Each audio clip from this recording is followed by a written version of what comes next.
Oh, Look at you. look like a disaster. Hello, everyone. Hi, everybody. Hey, Joyful. Hey, Dan. New mic, so let us know how we sound. Yeah, new tech. Oh, sharing with neighbors. Sure, they are not Potter fans. Oh, well, Then they're they will about to be. love this. They will become Potter fans just by listening to this.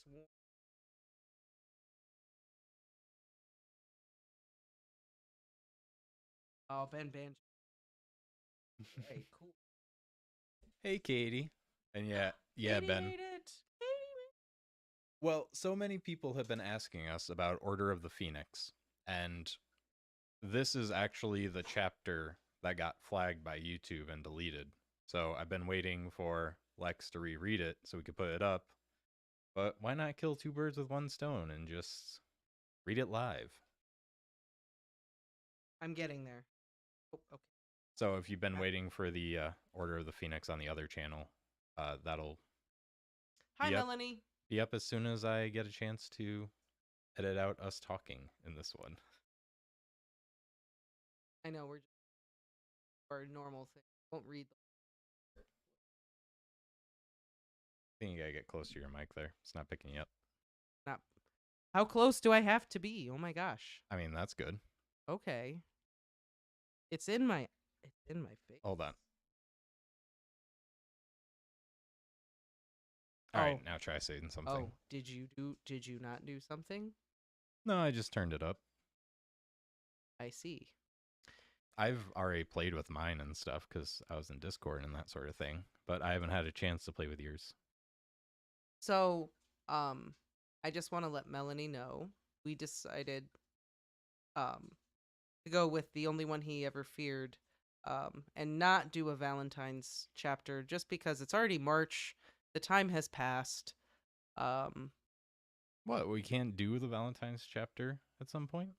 I still well, want to I do mean, that chapter. You I kidding know, me? but we were gonna do it on Valentine's Day, but we didn't, or like the week of, and then we didn't because um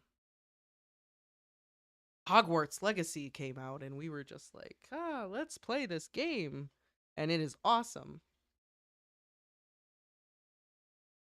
And then we kind of got sucked into that. We got sucked into that big time. I want more free time to play it. Maybe this weekend I will start my own file. I don't know. There you go. But I do have to do some House of Gaunt research. So, what I have time for. House of Gaunt. No likey. ¿Por qué no? Why no likey? It's gross. Well, it's supposed to be kind of gross. That's the point, isn't it? It is supposed to give. What do they say on Love Island? It gives me. It gave me the ick. It's supposed to give you the ick. Ew, who says that? They say it on. They say it on Love Island. Like when they're. if they've like really gone off someone and they like really don't like them to the point like they don't even want to be friends with them, they go, "He's giving me the ick." That's what they say. Okay, then. To me, I'm like the ick is a fish disease. So, okay, that's just what they say. I've got the ick. Oh no, love, have you got the ick? Yeah, I've got the ick. I don't even want him to touch me no more. That's what they say. Katie's like the ick. What is that? Mm-mm.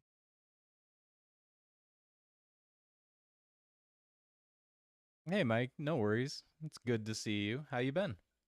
We are doing well. We are doing well. Hope you are also doing well.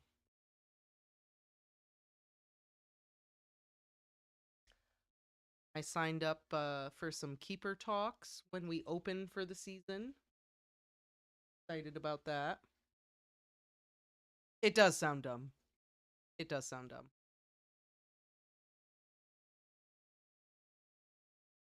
Well, I mean, on that note, because I know you did say that you wanted to maybe play some Hogwarts Legacy 2 tonight.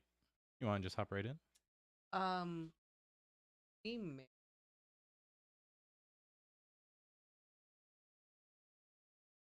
depending on how hungry I get during this. Okay. I have not eaten dinner. You probably have. Am I wrong? Ah, yes, that's awesome. I'm so glad your rabbit is happy and that you are also thriving. That's fantastic.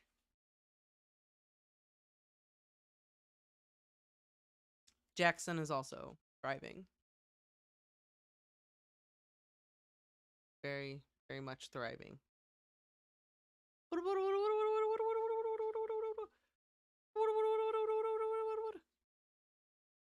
Leave the poor man's belly alone.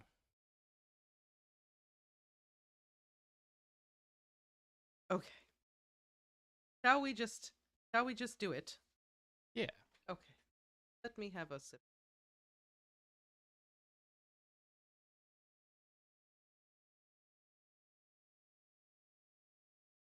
No, we are not.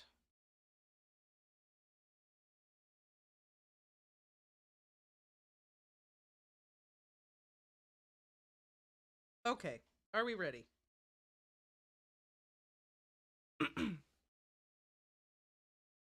Are you ready? Okay. We're all ready. Okay. Let's roll.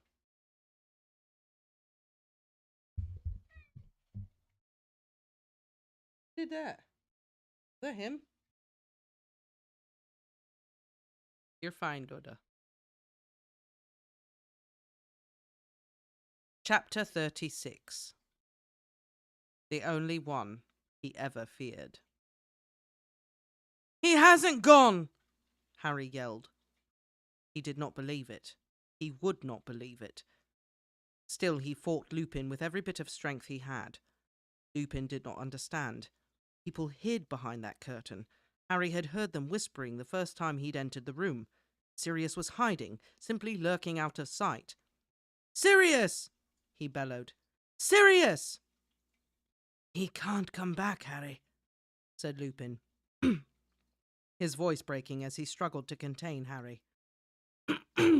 Sorry, guys, said Lupin, his voice breaking as he struggled to contain Harry. He can't come back because he's dead. He is not dead, roared Harry. Sirius! There was movement going on around them, pointless bustling, the flashes of more spells.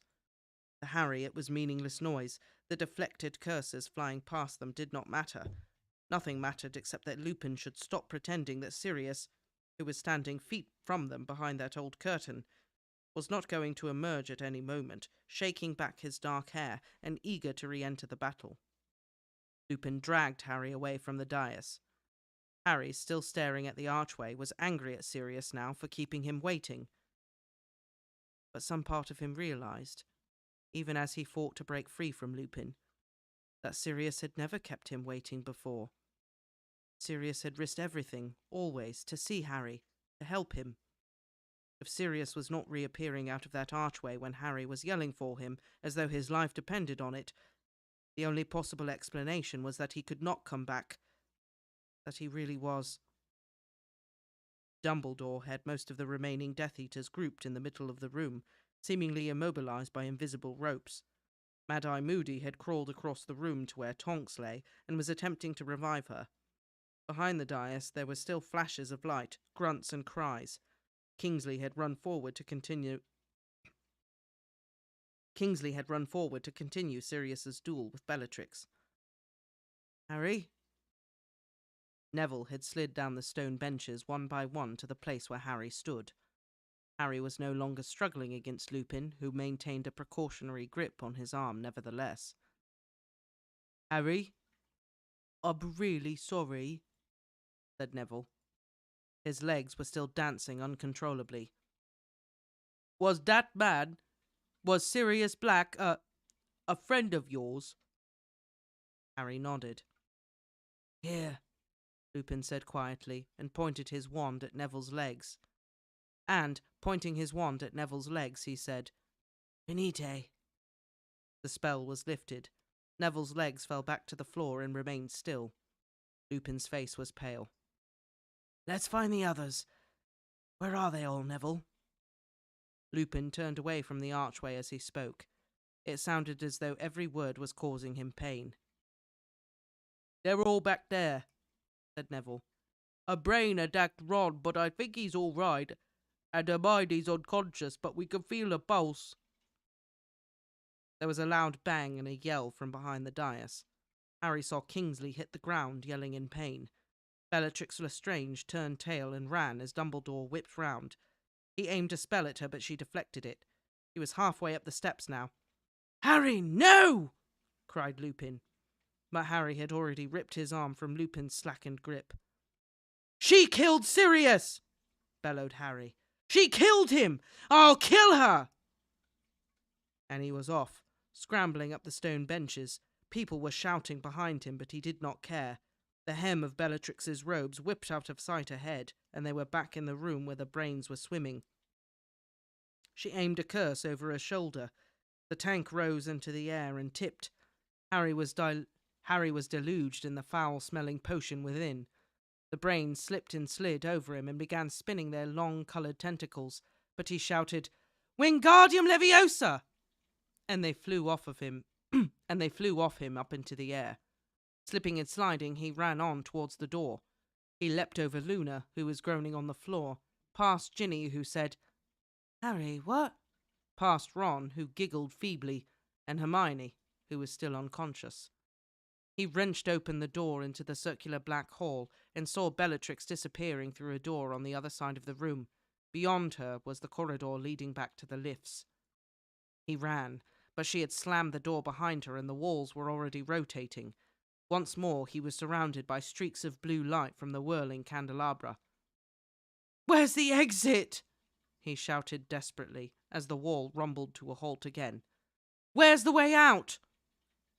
The room seemed to have been waiting for him to ask. The door right behind him flew open and the corridor towards the lifts stretched out ahead of him, torchlit and empty. He ran. He could hear a lift clattering ahead.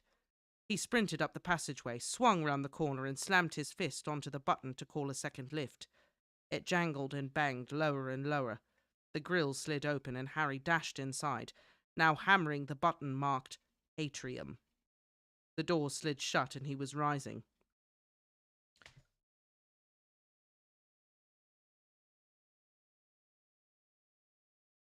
He forced his way out of the lift before the grills were fully open and looked round. Bellatrix was almost at the telephone lift at the other end of the hall, but she looked back as he sprinted toward her and aimed another spell at him. He dodged behind the fountain of magical brethren. The spell zoomed past him and hit the wrought gold gates at the other end of the atrium so that they rang like bells. There were no more footsteps. She had stopped running. He crouched behind the statues, listening. Come out, little Harry!" she called in her mock baby voice, which echoed off the polished wooden floors. "What did you come after me for, then? I thought you were here to avenge my dear cousin." "I am!" shouted Harry, and a score of ghostly Harrys seemed to chorus, I am, I am, all around the room. "Ah, you did love him, little baby Potter." Hatred rose in Harry, such as he had never known before. He flung himself out from behind the fountain and bellowed, "Crucio!" Bellatrix screamed. The spell had knocked her off her feet, but she did not writhe and shriek with pain as Neville had. She was already back on her feet, breathless, no longer laughing. Harry dodged behind the golden fountain again. Her counterspell hit the head of the handsome wizard, which was blown off and landed 20 feet away, gouging long scratches onto the wooden floor. "Never used an unforgivable curse before, have you, boy?" she yelled. She had abandoned her baby voice now. "You need to mean them, Potter. You need to really want to cause pain, to enjoy it. The righteous anger won't hurt me for long. I'll show you how it's done, shall I? I'll give you a lesson." Harry was edging around the fountain on the other side when she screamed, "Crucio!" And he was forced to duck down again as the centaur... Sorry.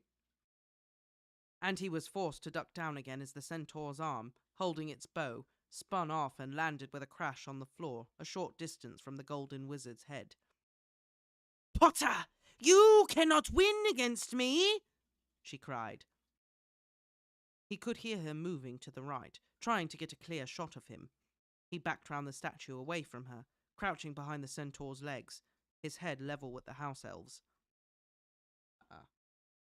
That's something we can talk about. Wait, what? He's eye level with the house elf. Because Harry sees eye to eye with one that really does. Oh, okay. I see what.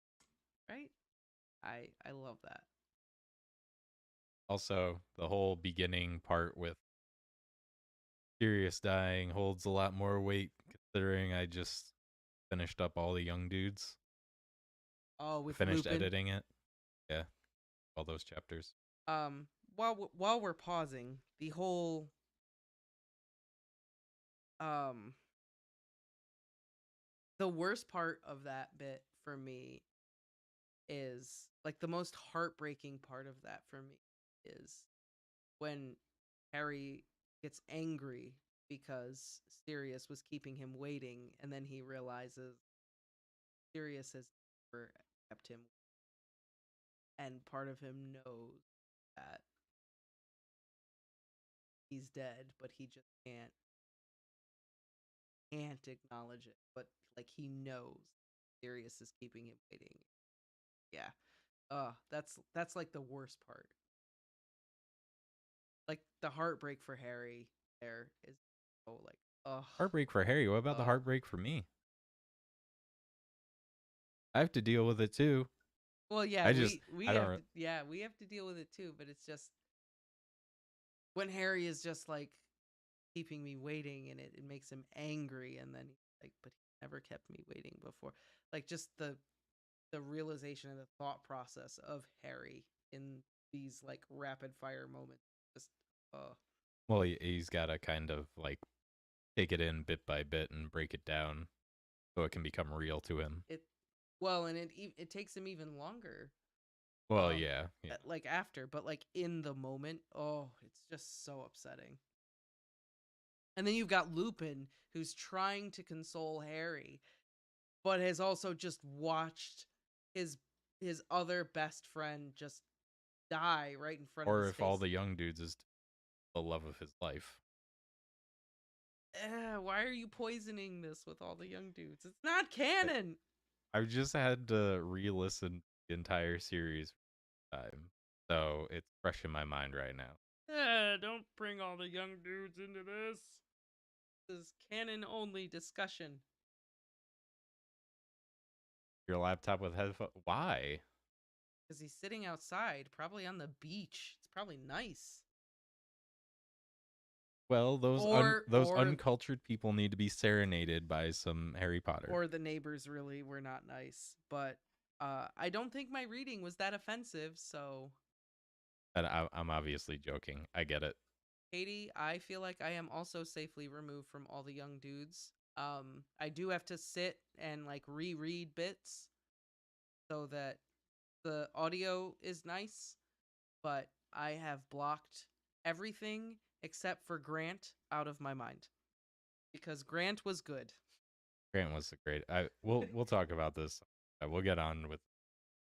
Yeah, I think I said all I wanted to this so far, but I mean, what a great character, Bella. Just how psychotic. Bellatrix is so awesome. Great.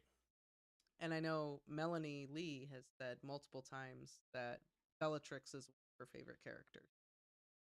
Oh, she's fantastic as a villain. I almost wish there was more of her. Right? Yeah. Bellatrix is pretty... She's a fantastic character.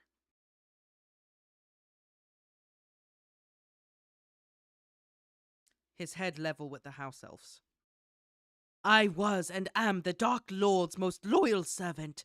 I learned the dark arts from him, and I know spells of such power that you, pathetic little boy, can never hope to compete.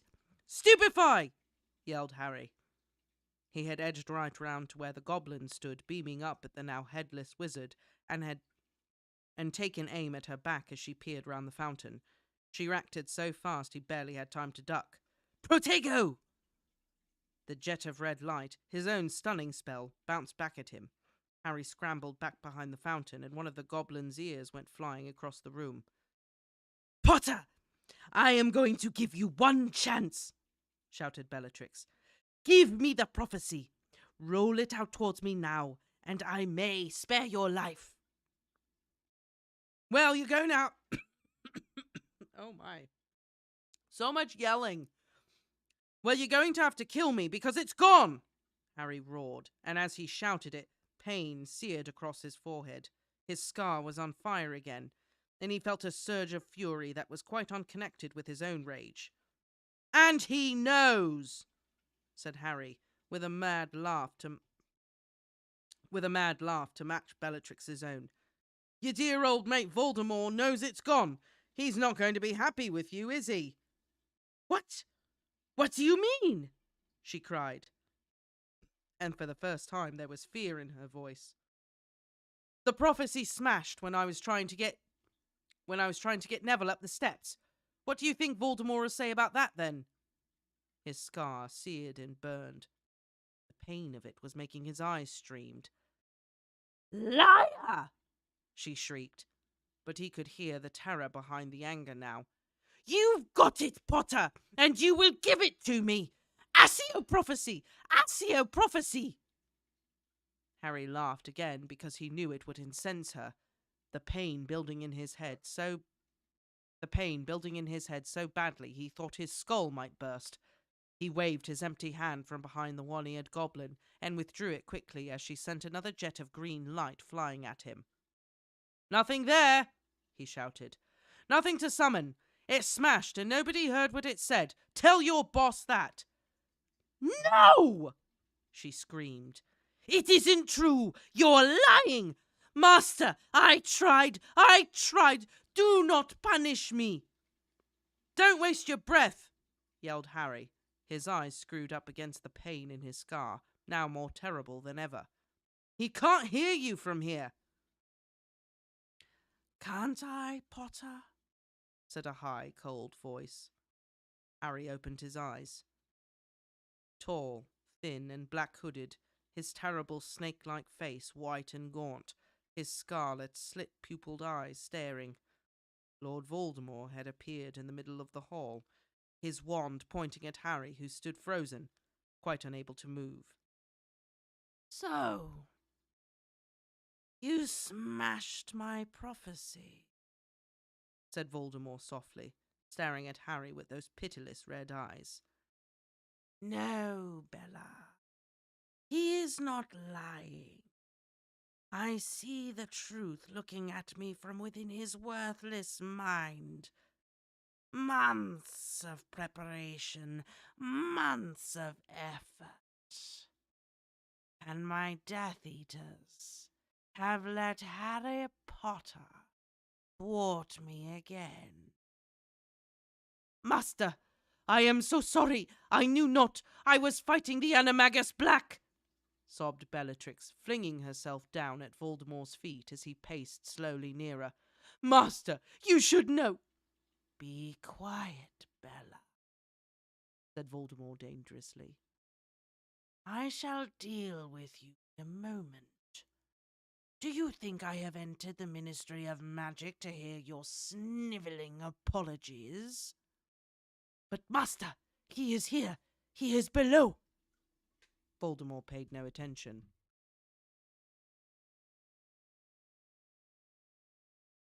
I have nothing more to say to you, Potter, he said quietly. You have irked me too often, for far too long. Avada Kedavra! Harry had not even opened his mouth to resist. His mind was blank, his wand pointing uselessly at the floor. But the headless golden statue of the wizard in the fountain had sprung alive, leaping from its plinth to land with a crash on the floor between Harry and Voldemort. The spell merely glanced off its chest as the statue flung out its arms to protect Harry. "What?" cried Voldemort, staring around, and then he breathed, "Dumbledore." Harry looked behind him, his heart pounding. Dumbledore was standing in front of the golden gates. Voldemort raised his wand, and another jet of green light streaked at Dumbledore, who turned and was gone in a whirling of his cloak. Next second, he'd reappeared behind Voldemort and waved his wand toward the remnants of the fountain. The other statue sprang to life. The statue of the witch ran at Bellatrix, who screamed and sent spells streaming uselessly off its chest before it dived at her, pinning her to the floor. Meanwhile... Sorry. Ooh. Oh, that lovely illustration. Man. Yeah. Sorry. Okay. Ben says, even without the monologue, Voldy was late with his spell again. Maybe this is why he just monologues in the end. Just like, you know what? I tried it one time without it, and didn't help. Yeah. Well, you saw this is the whoop. I'll see it. There it is. So good. It's so good. All right. Meanwhile, the goblin and the house elf scuttled toward the fireplaces set along the wall, and the one-armed centaur galloped at Voldemort, who vanished and reappeared beside the pool. The headless statue thrust Harry backwards, away from the fight, as Dumbledore advanced on Voldemort, and the golden centaur cantered around both of them. "It was foolish to come here tonight, Tom," said Dumbledore calmly. Calmly. Dumbledore is always calm, though. I don't know, he's pretty pissed off at the end. He was pretty pissed off. Harry was like...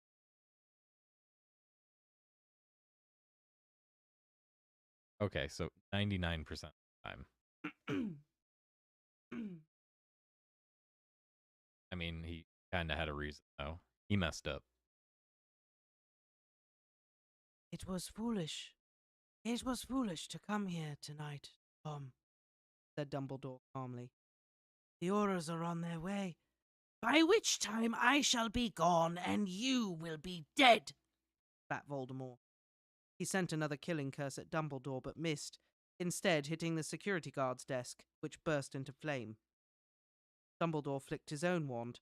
The force of the spell that emanated from it was such that Harry, though shielded by his golden guard, felt his hair stand on end as it passed, and this time Voldemort was forced to conjure a shining silver shield out of thin air to deflect it.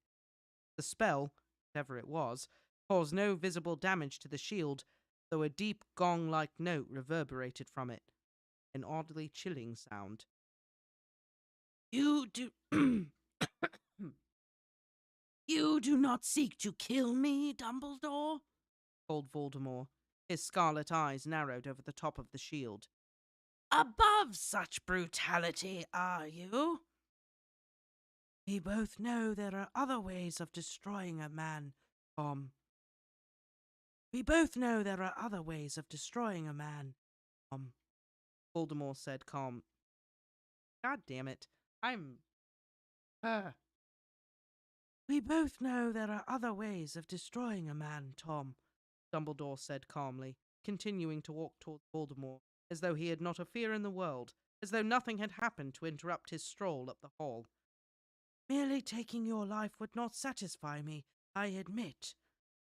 "There is nothing worse than death, Dumbledore," snarled Voldemort. "You are quite wrong," said Dumbledore, still closing in upon Voldemort, and speaking as lightly as though they were discussing the matter over drinks. Harry felt scared to see him walking along, undefended, shieldless. He wanted to cry out a warning, but his headless guard kept shunting him backwards towards the wall, blocking his every attempt to get out from behind it. Indeed, your failure to understand that there are things worse than death has always been your greatest weakness. Another jet of green light flew from behind the silver shield. This time it was the one-armed centaur, galloping in front of Dumbledore, that took the blast and shattered into 100 pieces. But before the fragments had even hit the floor, Dumbledore had drawn back his wand and waved it as though brandishing a whip. A long, thin flame flew from the tip. It wrapped itself round Voldemort, shield and all. For a moment it seemed Dumbledore had won, but then the fiery rope became a serpent, which relinquished its hold on Voldemort at once and turned, hissing furiously, to face Dumbledore. Voldemort vanished. The snake reared from the floor, ready to strike. There was a burst of flame in mid-air above Dumbledore just as Voldemort reappeared, standing on the plinth in the middle of the pool, where so recently the 5 statues had stood. "Look out!" Harry yelled. But even as he shouted, another jet of green light flew at Dumbledore from Voldemort's wand, and the snake struck. Fawkes swooped down in front of Dumbledore, opened his beak wide, and swallowed the jet of green light whole. He burst into flame and fell to the floor, small, wrinkled, flightless. At the same moment, Dumbledore brandished his wand in one long fluid movement. The snake, which had been an instant from sinking its fangs into him, flew high into the air and vanished in a wisp of dark smoke, and the water in the pool rose up and covered Voldemort like a cocoon of molten glass. For a few seconds, Voldemort was visible only as a dark, rippling, faceless figure, shimmering and indistinct upon the plinth, clearly struggling to throw off the suffocating mass. Then he was gone, and the water fell with a crash back into its pool, slopping wildly over the sides, drenching the polished floor. "Master!" screamed Bellatrix. Sure it was over. Sure Voldemort had decided to flee. Harry made to run from behind his statue guard, but Dumbledore bellowed, "Stay where you are, Harry!" For the first time, Dumbledore sounded frightened. Harry could not see why. The hall was quite empty but for themselves, the sobbing Bellatrix still trapped under the witch statue, and the baby phoenix Fawkes croaking feebly on the floor. Then Harry's scar burst open, and he knew he was dead. It was pain beyond imagining, pain past endurance. He was gone from the hall. He was locked in the coils of a creature with red eyes, so tightly bound that Harry did not know where his body ended and the creature's began. They were fused together, bound by pain, and there was no escape. And when the creature spoke, it used Harry's mouth, so that in his agony he felt his jaw move. "Kill me now." Blinded and dying, every part of him screaming for release, Harry felt the creature use him again. "If death is nothing, kill." "Let the pain stop," thought Harry. "Let him kill us. End it, Dumbledore. Death is nothing compared to this. Be serious again."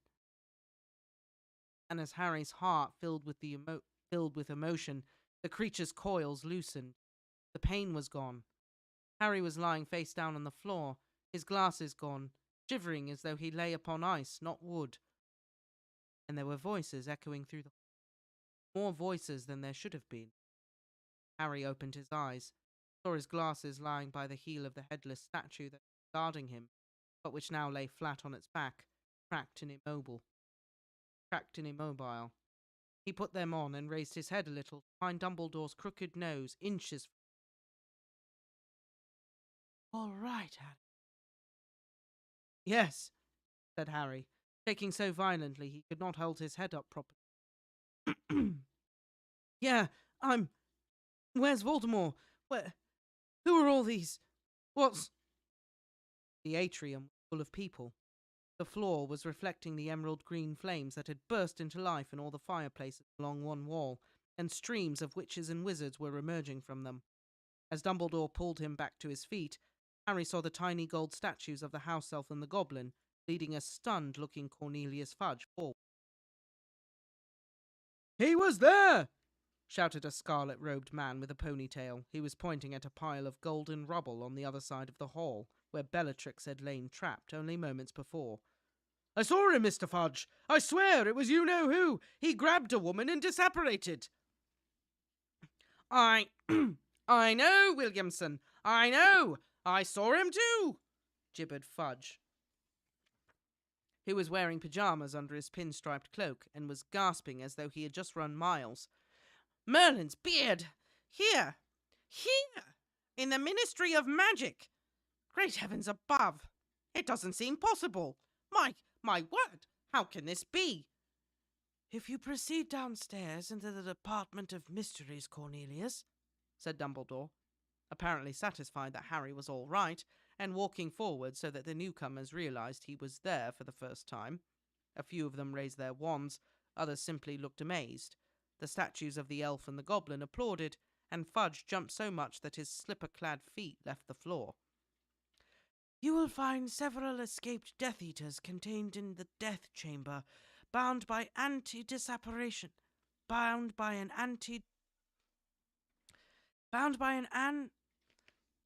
This is messing with me because there's no space between an and anti, this book. "Bound by an anti-disapparation jinx, and awaiting your decision as to what to do with them." "Dumbledore!" gasped Fudge, beside himself with amazement. "You... here... I... He looked wildly around at the auras he had brought with him, and it could not have been clearer that he was in half a mind to cry. "Seize him!" "Cornelius, I am ready to fight your men and win again," said Dumbledore in a thunderous voice. "But a few minutes ago you saw proof with your own eyes that I have been telling you the truth for a year. Lord Voldemort has returned. You have been chasing the wrong man for 12 months, and it is time you listened to sense." "I don't... well..." blustered Fudge, looking around as though hoping somebody was going to tell him what to do. When nobody did, he said, "Very well. Dawlish, Williamson, go down to the Department of Mysteries and see... Dumbledore, you will need to tell me exactly... the Fountain of Magical Brethren! What happened?" he added in a kind of whimper, staring around at the floor where the remains of the statues of the witch, wizard, and centaur now lay scattered. "We can discuss this after I have sent Harry back to Hogwarts," said Dumbledore. Harry Potter?" Fudge spun round and stared at Harry, who was still standing against the wall beside the fallen statue that had guarded him during Dumbledore and Voldemort's duel. Here?" said Fudge. "What? Why? What's this all about?" "I shall explain everything," repeated Dumbledore, "when Harry is back at school." He walked away from the pool to the place where the golden wizard's head lay on the floor. He pointed his wand at it and muttered, "Portus." The head glowed blue and trembled noisily against the wooden floor for a few seconds, then became still once more. "Now see here, Dumbledore," said Fudge, as Dumbledore picked up the head and walked back to Harry carrying it. You haven't got authorization for that portkey. You can't do things like that right in front of the Minister for Magic. You... His voice faltered as Dumbledore surveyed him magisterially over his half-moon spectacles. "You will give the order to remove Dolores Umbridge from Hogwarts," said Dumbledore. "You will tell your Aurors to stop searching for my Care of Magical Creatures teacher so that he can return to work. I will give you..." Dumbledore pulled a watch with 12 hands from his pocket and glanced at it. "Half an hour of my time tonight, in which I think we shall be more than able to cover the important points of what has happened here. After that, I shall need to return to my school. If you need more help from me, you are, of course, more than welcome to contact me at Hogwarts. Letters addressed to the headmaster will find me." Fudge goggled worse than ever. His mouth was open and his round face grew pinker under his rumpled grey hair. You... Dumbledore turned his back on him. Take this portkey, Harry. He held out the golden head of the statue, and Harry placed his hand on it, past caring what he did next, or where he went. I shall see you in half an hour, said Dumbledore quietly.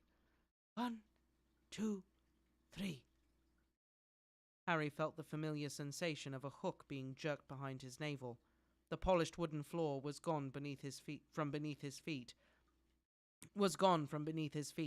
The atrium, Fudge, and Dumbledore had all disappeared, and he was flying forwards in a whirlwind of colour and sound.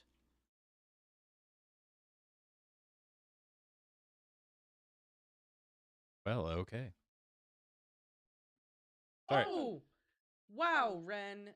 Thank you so much. Oh my goodness. Ren, thank you. $. Wow, thank you so much.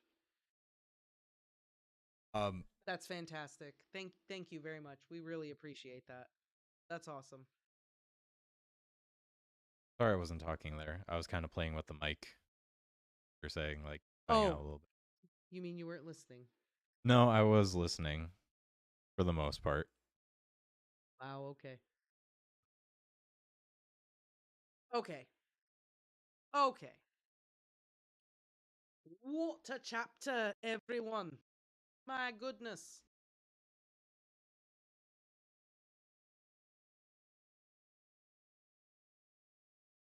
For the video, I mean, I think it was fine. Now you don't have to like reread it now unless you want to. No, I mean,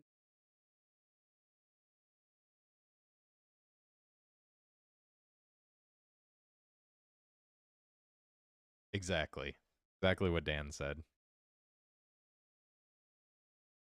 way.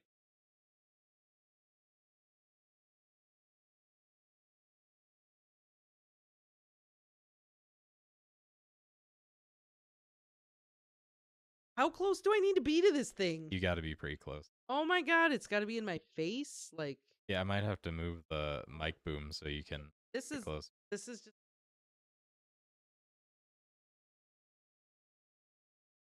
Sorry. Oh, I should have read the chapter like this the whole. No, it was good because you spoke louder. Chapter. Bellatrix did a lot of screaming. So did Harry. There was a lot of yelling.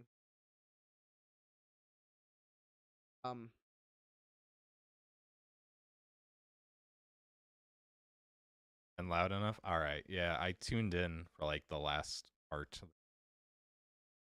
Oh, Melanie Lee. Thank you so much. No, Melanie, thank you. $10. Much appreciated. Wow. And you guys are great. You guys are awesome. Thank you so much.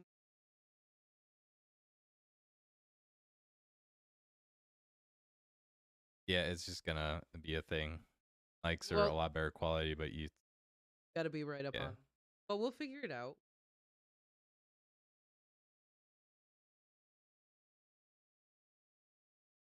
That'll help. I literally.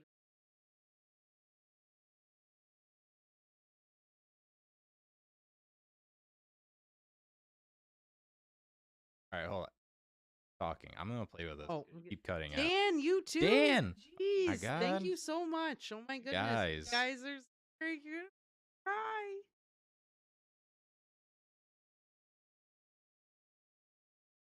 Guys, thank you very much. Very, very thoughtful. So.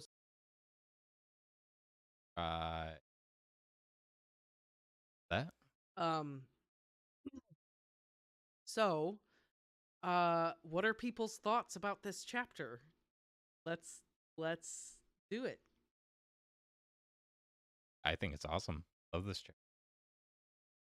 So good. You get the crazy from every side, and I think that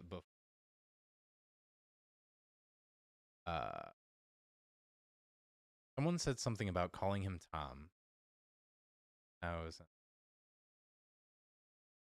Anyway, I find the comment, but Dan said how he was calling him Tom, It shouldn't be afraid of the name, but going a little bit too far with that, considering that Voldemort chose to change his name. Oh, Dumbledore's doing it on purpose. Yeah, that's why I mean. It's one He's thing to say definitely his doing it name, on but purpose. he took it a step further, and it is just he's just insulting. Yeah, what's up? I'll call you Tom if I want. I don't I don't think he's insulting him. I think now Katie, back me up on this. I think Dumbledore is still at this point, even how far Voldemort has gone, I think Dumbledore is still trying to appeal to the humanity in Voldemort and hoping for some scrap of humanity in him. That's fair. I don't think, I mean, I think he's flexing a little bit, you know, and because he knows how it's going to make Voldemort feel. But I also think that Dumbledore is still trying to reach that part of him. Uh, Katie, you can agree with me or not, but I feel like she's going to have my back on this one. I mean, yeah, probably. I know if I was in Dumbledore's shoes and I wanted to get to him, I'd be calling him Tommy, Little Tim. Not even his name, but I just mess it up on purpose. Timothy. All right, Melanie. That's well, we appreciate you showing up. We appreciate the super chat, and I will get with you. I will message you at some point this weekend once I've had a chance to do some research on my end. I'll be in touch. Oh, the House of Gone. Or weren't you going to talk to Melanie about Christian Jones, Harry Potter? Let's do the House of Gaunt first. Okay. I just remember you talking about that. I didn't know that was like works if you were legit We talking haven't about it discussed or it. be interesting. It would be interesting. We have not discussed plans to do it, although if I have the time, it'd be awesome. Yes, safe on the bus for sure. Yes, I am excited to break this apart. Dumbledore says it well. Shortcoming of old age is that he can never forget his Bumblebee. Dumbledore. Dumbledore says something to the effect of old age forgets, but pretty much like old age forgets what it's like to be young. That was one of the mistakes that he made. Um Also says one of my favorite lines, my favorite Dumbledore line. Uh, that is your shortcoming. You think that death is something along paraphrasing. yeah, he just said it in this chapter. Yeah. It's always been your Well, that's why I brought it up because chapter always been your greatest week. find it. Oh, there's that illustration. Oh my god. Like I said, I do remember this chapter, even if I was playing with the mics while you were.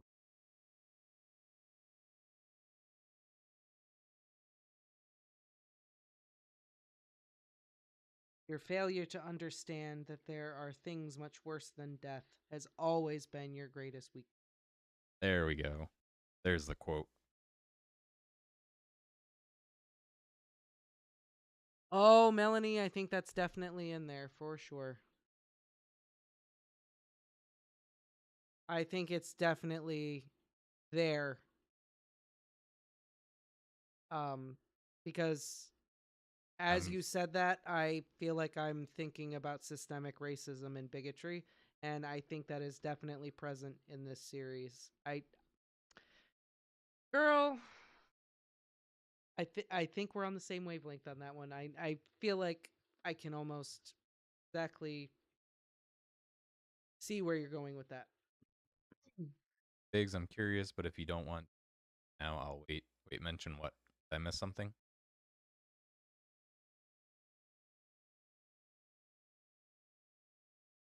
Ooh, that I is don't a know. good Just question, Katie. pretty open. I'll usually mention thing or talk about anything. Since Dumbledore already knew Tom Riddle, isn't it odd that the Service Full Award was trophy case in the book? Yes, but I think it's there to show how Dumbledore feels about Voldemort and Tom Riddle. I think he still feels that, that was a different Tom. There's still good in Voldemort. I think he separates Tom Riddle and Voldemort. Even though the special services to the school were built on a lie. Elaborate. The special services to the school is what he got for fingering Hagrid for opening the Chamber of Secrets. Oh, is that how he got it? Yeah. I didn't remember that part. Yeah. There's a lie. Ah. Okay, you got me there. Um, I would agree with Katie. I would think that Dumbledore left it there to purely just not erase the past. Yeah. That seems to be the general. But yes, it was a lie. And I think Dumbledore realizes that once everything in the Chamber of Secrets like comes to pass, like I mean, I think he gets the full truth once Chamber of Secrets comes to pass. Because I think when it happened, like he didn't think Hagrid did it. He was suspicious of Tom, but he didn't know. You know what I mean? Like he didn't know. Yeah, he didn't. I don't think he knew at the time. Also, speaking of House of Gaunt, I thought it was great that Voldemort was described as looking gaunt. I didn't catch that, but that's very Yeah. good. Like it. Love how she just plops those words in Basically saying, "Wow, Tom, looking a little inbred." there. Um. So actually, I just thought of something. When do you think that Dumbledore knew about Tom? What about Tom? That he was an evil sociopath. Oh. Uh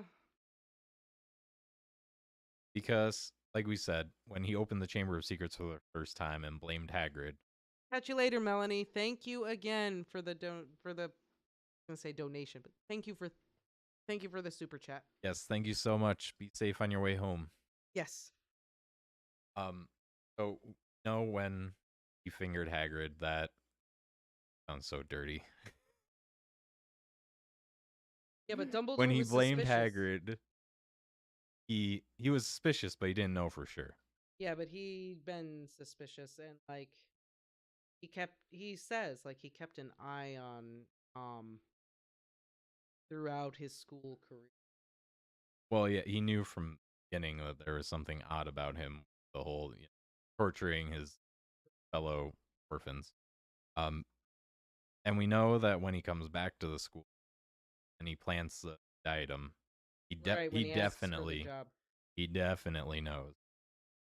When do you think it was that like? I don't think he knows that he's made Horcruxes, but he strongly suspects that he's been messing because Dumbledore doesn't have solid hardcore proof until Chamber of Secrets when he gets the diary. Then he knows that that's it. He's making the Horcrux like that's his smoking gun.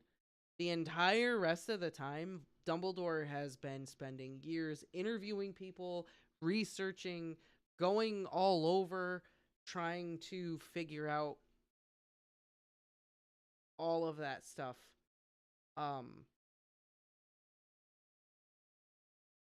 when he gets the diary, that's his confirmation of yes, my hunch was correct. He's making Horcruxes. He's been making Horcruxes. They're out there. Like that's his proof. I meant just when he was convinced that Tom was like Bad. evil. Oh, a bad dude. Oh, Yeah, I wasn't talking about like Horcrux. oh. where he had, gone over.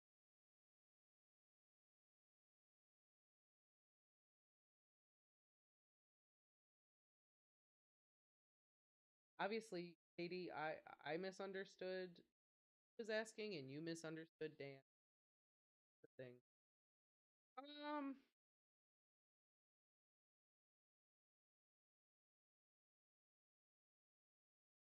I I Yeah, 50 years.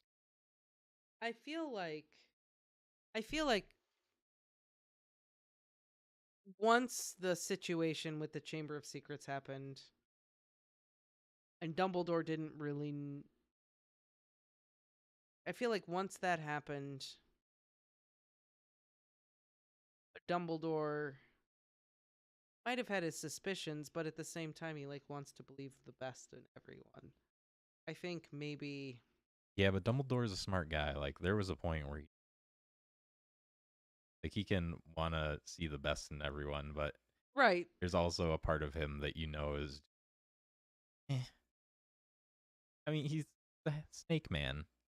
How good could he be? He's a snake man. What? Yeah, Yeah, well, now he's a snake man, slowly became one. but he slowly became one. It wasn't until this latest resurrection that he really looked like that. It would be kind of cool to see the stages, like Oh, how it'd he be developed. awesome. You fool, this isn't even my final form.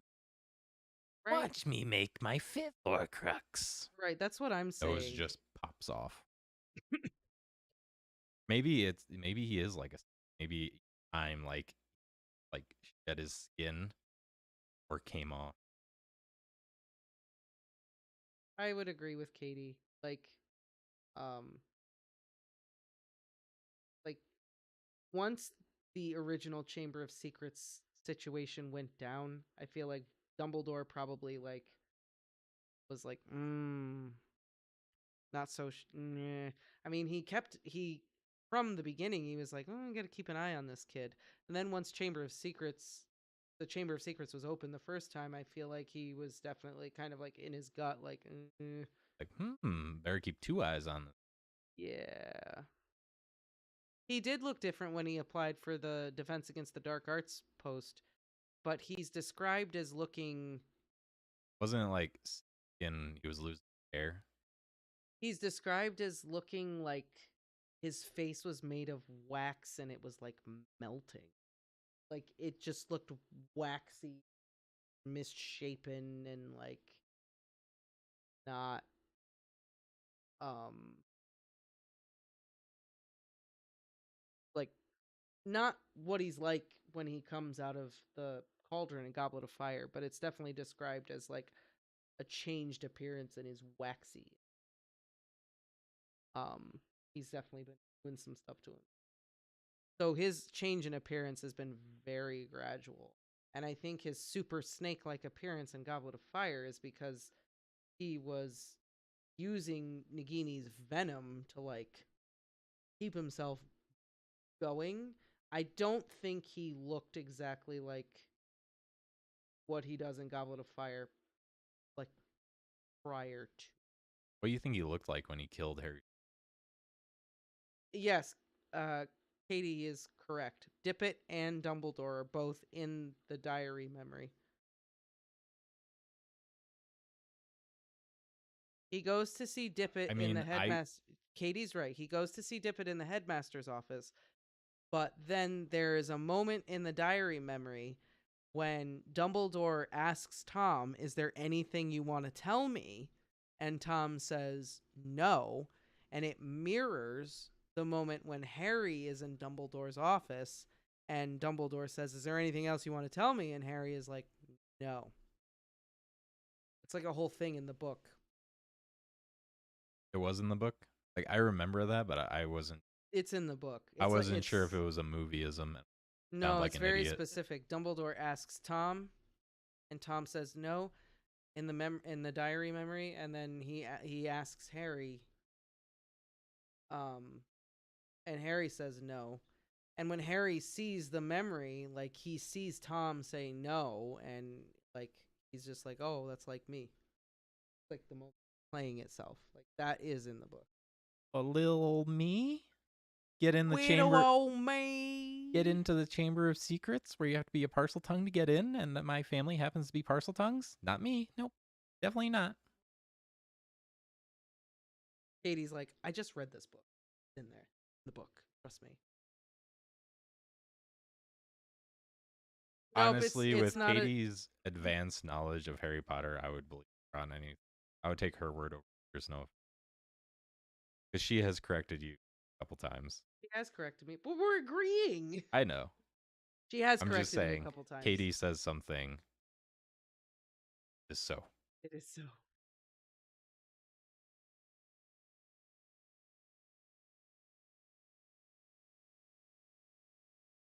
Anything you wish to tell me?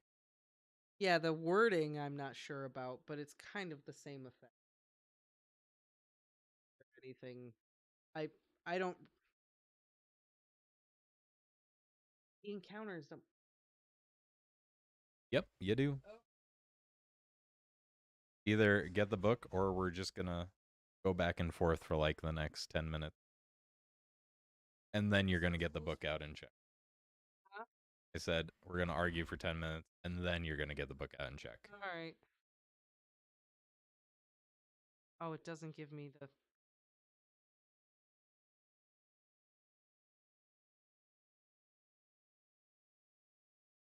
Then when Harry is speaking to Dumbledore in his office, he lies to Dumbledore in the same way. Makes sense for the parallels.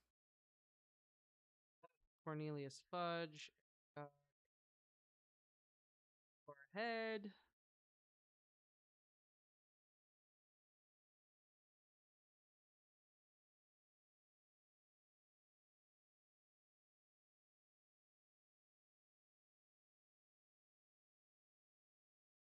Chapter was. It's the very secret diary. I'm looking at the. All right, we found it. Oh, here it is. Oh, that was quick.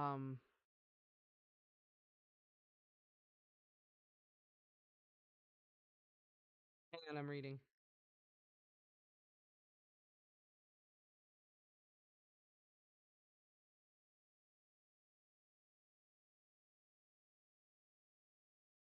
Because the movie Dip It gave that line to Dumbledore.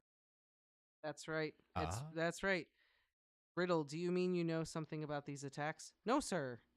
But Harry was sure it was the same sort of no that he himself had given to Dumbledore. There it is. That's what it is. That's what it is. Basically, Harry. So saying, it's the same thing. Yeah, it's the same thing, but with Dip It. That time you can't bullshit. That's what it. That's what it is. All right, so you think it was top break?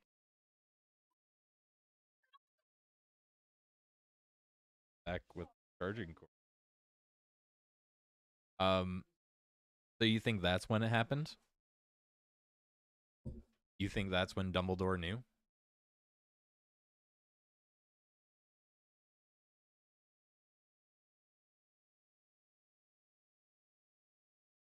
So I was right. Katie was. Ooh, Dan. I feel like right and wrong. It was said.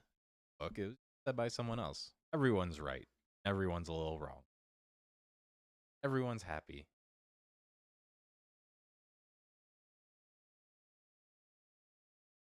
Confirming that Dumbledore was in the book memory. Yeah.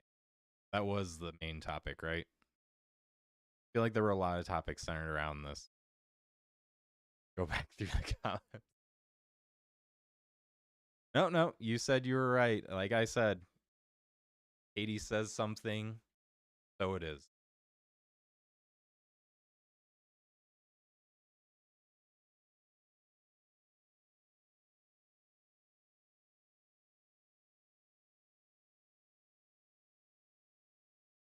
So I don't know if they've confirmed it, but I saw an article that Disney attempting to buy the rights to Harry Potter. Did anyone else see that?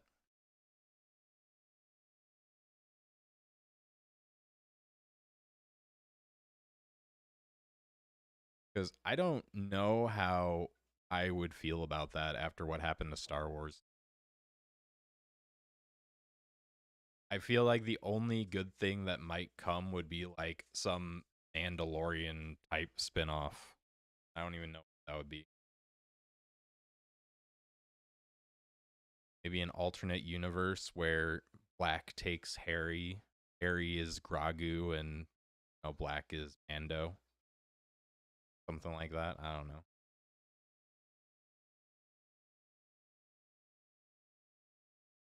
Or they would make it cartoon and Hermione would be a Disney princess.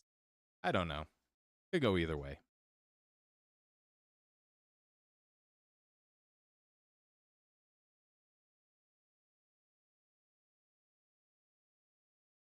The Adventures of Luna Lovegood and her husband.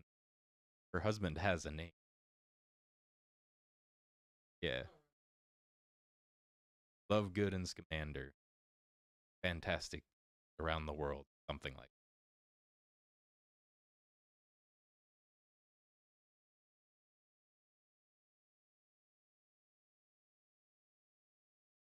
that. Fan the Hogwarts experience. Whatever it's called in Orlando. Yeah. What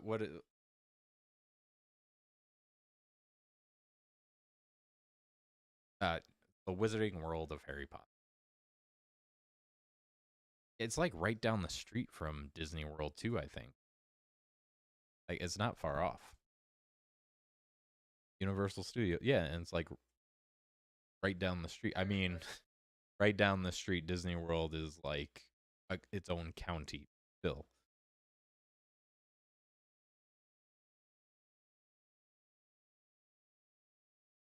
I mean, Disney has the budget where they could definitely do justice. But at the same time, I fear what Disney. Well, the thing is, they could definitely do it justice, but will the super old white dude in charge let them do the story right?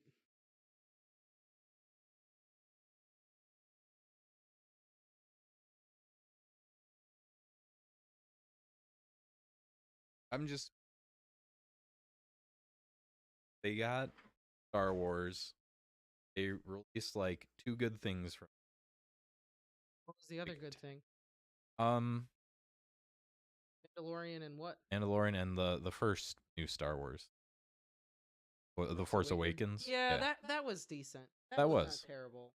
Like if they had It just was made basically A New Hope, but it was still all right. if they had just made that like a standalone, would have been fine. Like it was good. You got the nostalgia and everything, all the gimmicks, but overall it was good. I enjoyed it.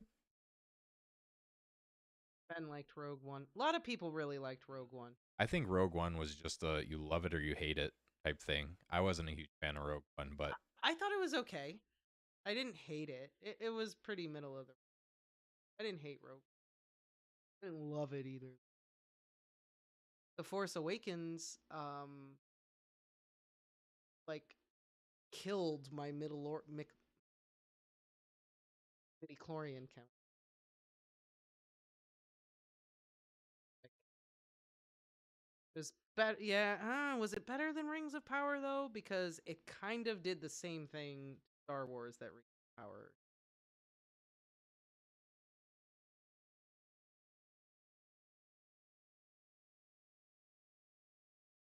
maybe maybe Hagrid goes off. He Barnes, you have such a cute butt. Hagrid and Grop. Hagrid is Ando and Grop is I don't. and they wanna, go on adventure. I don't want to watch that. Don't want to watch that. Wouldn't I? All right, Grop, listen here. This is the way. No, I don't want to see that. I'm not interested in a Hagrid Grop spinoff. No.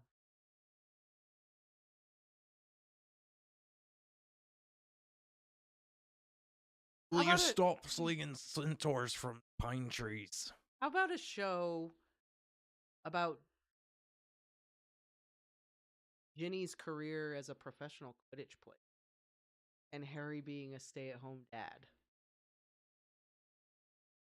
Okay. Like Modern Family style. I mean, that might not be bad, yeah. I want to see Harry be a dad. Be like a cute stay-at-home dad. That'd be cute. Who would play Hagrid? That's a big... I don't know. I'll grow out my beard. I'll play Hagrid. You could play Hagrid. I was telling my coworkers that if we ever, because we were talking about Comic-Con, and my one coworker, like, got to dress up, right? And we were like, well, next time if we go, we'll dress up. I said if we go as Harry Potter characters, Biggs has to go as Hagrid because he's literally perfect for it. He's super tall and he can grow a sick beard. It's the right color, like it's meant to be. We have gone way off topic. Okay. We barely talked about this chapter. You didn't like stop at all. I was surprised. I 'cause I figured just- you'd be stopping a lot. Oh, I was just. It's so good. You think this is one of Bellatrix's best moments? I think it's one of her most iconic moments because she says when he tries to do the Cruciatus curse on, you have to mean it, you have to want to cause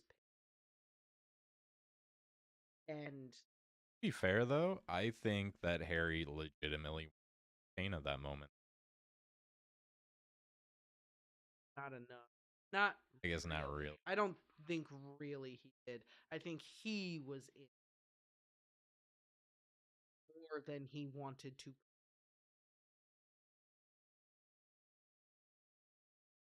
He's in agony in every way a person can be.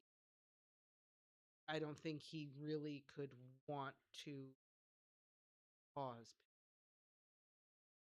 I also don't think he really did. I also think he kind of wanted to at that point. So I wonder if he used Avada Kedavra. Don't you just kind of want to kill him, but not really. So, question for the chapter: did Dumbledore make the statues clap, or did he give them sentient choose to?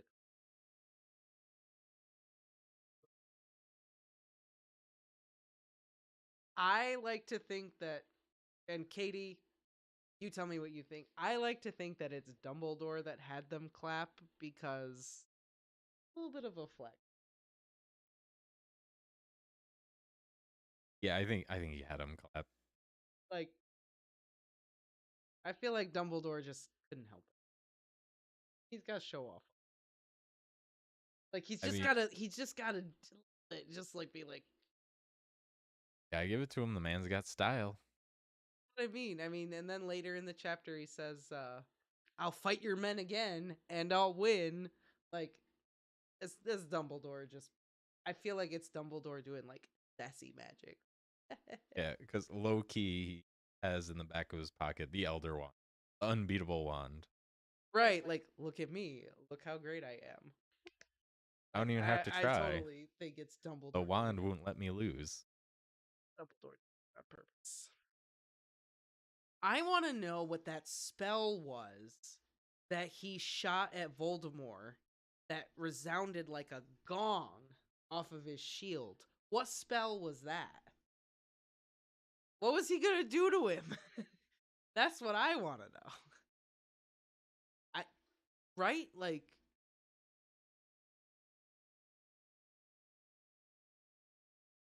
because like Harry notes, like that shit was powerful. Gong.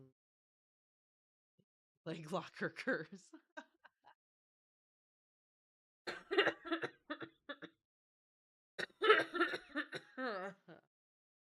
And Dumb's always subtle flex. Not always subtle. Not He's subtle. He likes to be flashy. Sometimes he's got to flaunt it a little bit. Also, can we just take a moment to appreciate Fox for taking it like a man? Why wasn't Swallowed a killing curse for Dumbledore. Just I mean, it's not like he's not gonna come back. Come on. but he ate it. He did. He's that loyal. Yeah. Phoenixes are very difficult pets to keep. Like they're very, very hard to like. It's exceedingly rare to have a pet. Oh And yeah. then Fox shows up and just like, well, Yum. I also pictured like a tiny little baby bird just. Ugh.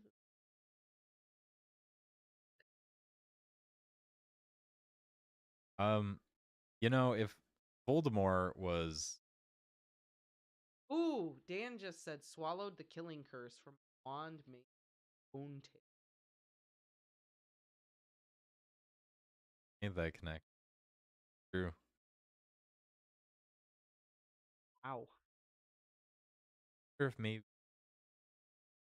I didn't kill Fox, maybe Avada Kedavra would end the life cycle of a phoenix. But tail, I don't think so. I think phoenixes are powerful. which makes you think why. Okay, so if Voldemort was smart, he would have spent his years Voldemort is smart. researching Phoenix's regenerative abilities. Why are people not figuring out that magic? I bet they're very difficult to study in the wild. Doesn't have to be in the. Where are all the captive phoenixes? I don't know, but Dumbledore has one, so possible. Dumbledore, it's stated like that is a very rare. Well, I know it's rare, but I'm just saying. Yeah, but Voldemort wouldn't look at an animal like a phoenix. Ah, I could learn something from that. Like he would just be like, that is not anything. Be like, I can take from this. I Or just don't. maybe phoenixes, when you try to Phoenixes keep are them like in captivity, maybe they don't back. Maybe they don't just Let me check. generate. Back to the book though. How many phoenix world? Probably not a lot.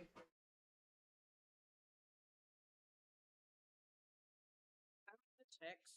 I'd like to think that phoenix domesticated, kept in captivity. So many other animals, they'll just remain a pile of ash See? until like they're. Oh, there's the thing.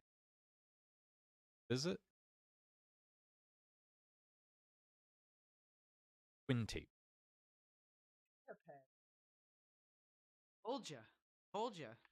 Okay. One of the doors in Hogwarts Legacy. Now we know. The quintuped. See? There it is. Right there. There it is. The quintuped.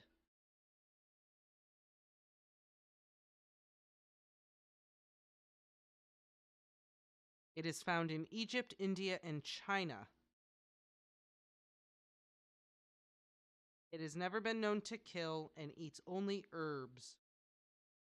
Herbs. It does not say anything about population density. I feel like I need to rewrite this with population density information and animal behavior notes. I feel like I should rewrite it and then submit it to Rolling and say, look, this is my background, this is my education. There you go. Do it. You can release like a deluxe edition of Fantastic Beasts Yeah, put some with more your notes, and she can call it the Scamander Notes. Ooh, yeah, Fantastic the Beasts, the Scamander Scamander edition. Yeah, notebook or something like because that. I feel like there's things in here, and I'm like, well, based on what this animal is supposed to be, it would do. Exactly. I got ideas now. There you go. One of your little art books. You could do something like that in. Even I'm cutting out now. What the fuck? Are you saying I'm more of a Lovegood than a Scamander? Wait, why don't you want them to breed like rabbits? I want a phoenix. They'll take over the world That's okay. because they can't die. It's That's kind of okay. like the vampire thing. Like if vampires were real, they would end up overpopulating and taking everything over. They don't die. So what would the phoenixes eat? They'd eat all the herbs. Then in Easter Island, I don't know. We have to build statues to them so later civilizations could know what the phoenix is. Topic again. Yeah, that's a common thing. What was the topic again? I lost track. The chapter. We were just talking about the chapter. Love good edition of Fantastic Beats. There we go. Also, that would be a very interesting thing. It'd just be everything's like crossed out. And then, side notes. Actually, this is and then not an erumpent. It's a crumplehorn snorkack. Exactly. So, also, well, this is not the point I was going to make, but I love that there are dirigible plums in the game. Oh, yeah, in the greenhouses. Yeah, dirigible plums. I was like, oh my god, it's dirigible plums! That's fantastic! I love it! I was going to make another point about the chapter itself. Oh. So in the book, the thing that causes Voldemort to exit Harry's mind is his thoughts about Sirius and his love for Sirius. In the movie, it's like Harry and Hermione and Ron and blah blah blah blah blah. Yeah. That's what. But I also wanted to point out the Horcrux imagery at the end of this chapter, where it's like the creature and he were intertwined. They were one. They were in like all that language about how they were just meshed together. I was like, oh, Horcrux clues. Oh my god. Like big ones. What do you think the Horcrux look like, Harry? Like we see how it's represented after he dies. Yes, and then he blocks out Voldemort's thoughts in 7 when he's grieving Dobby. Like when he's grieving Dobby, he is so easily able to just block out everything Voldemort because of the outpouring of love and grief for Dobby. And he's able to make the Horcruxes or Hallows decision. It's when he's grieving Dobby that he decides Horcruxes or Hallows and decides Horcrux because he's got everything out from. So good. Too soon. It's always too soon. I don't think Voldemort would be able to realize because Voldemort's soul is so fragmented that I don't think Voldemort would even recognize a piece of his soul if it would smack him in the face. Like, I think his soul is so fractured and so destroyed that he can't feel it.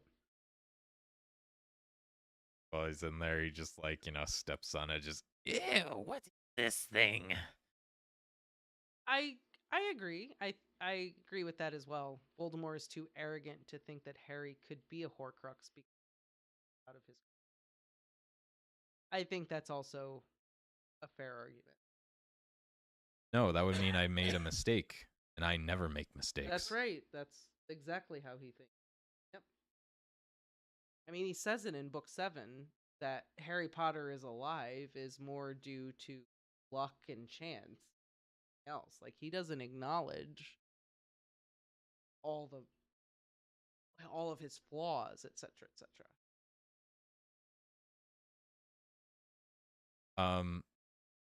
I'm just thinking of well, at the when they land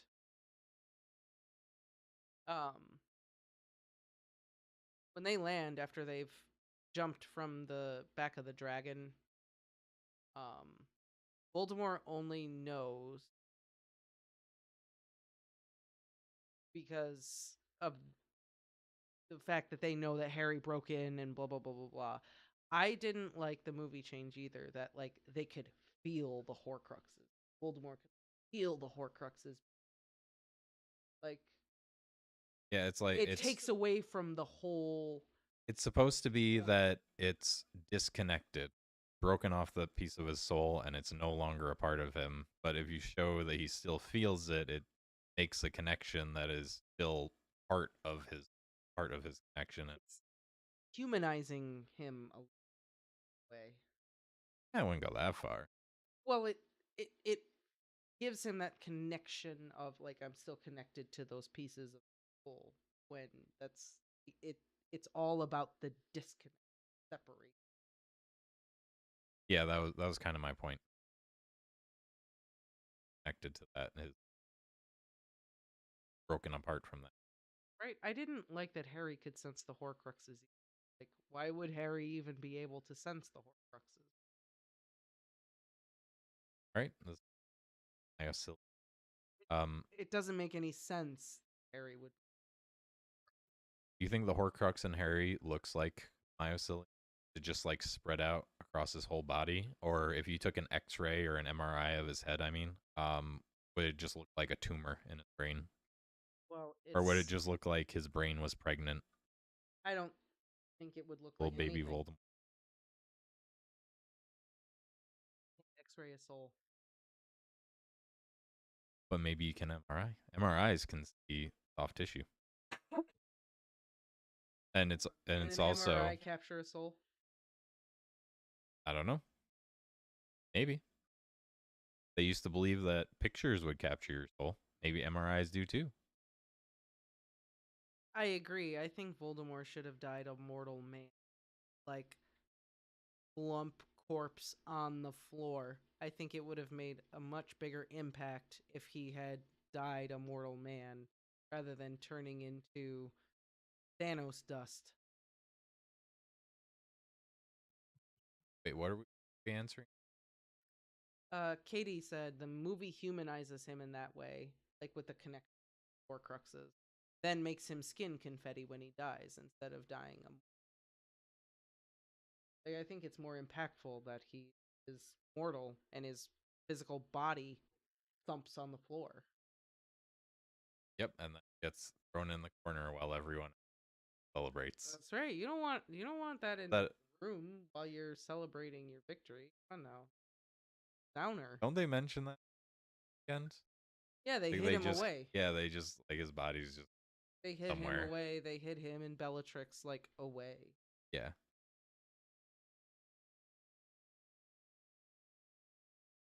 Okay, I just want to make sure. Wonder what they did with that. Like, what did they do with Bellatrix and They just Same, right? They just dragged the body into a side room, like off to the.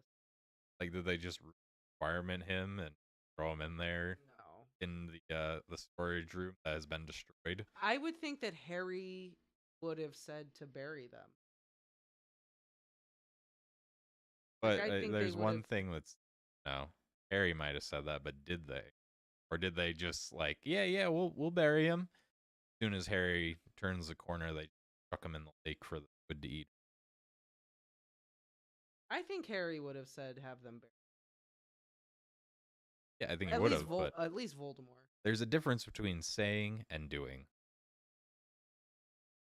Harry would have surveyed.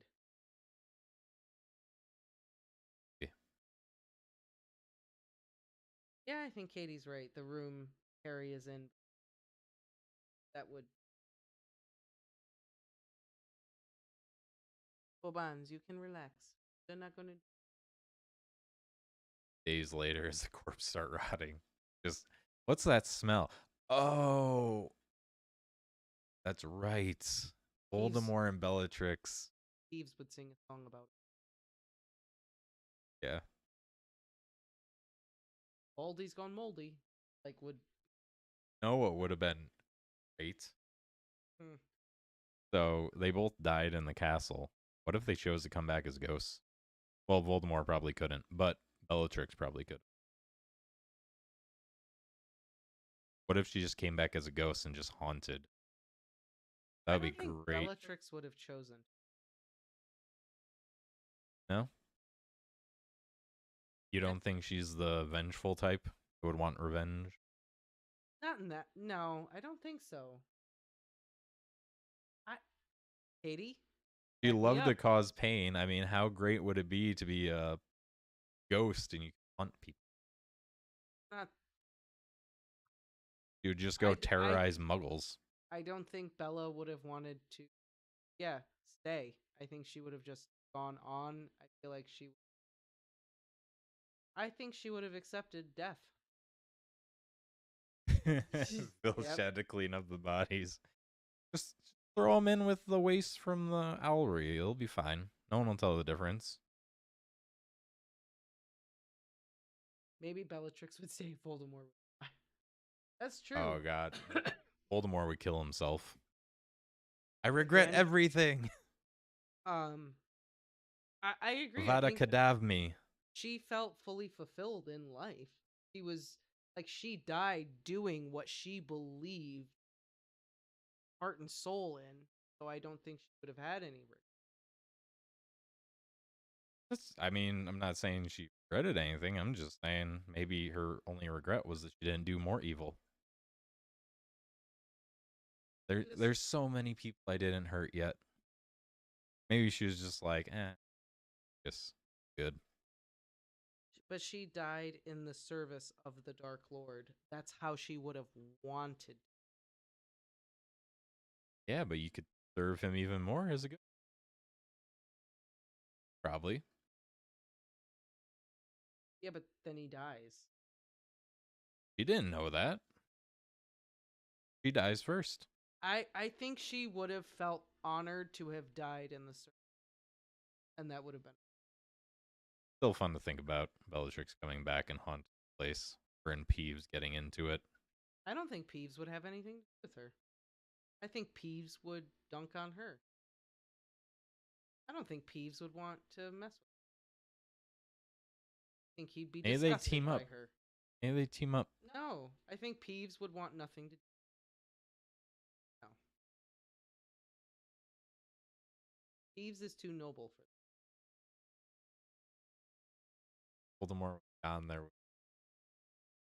Well, yeah.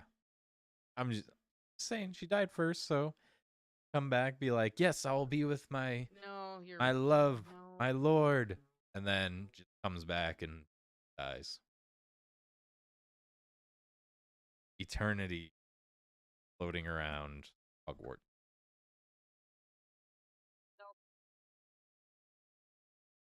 So implausible, I can't. Wow. Fun. So implausible. No fun. She's like the least likely person to come back as a ghost. Well, yeah, but that's what makes it fun to think about.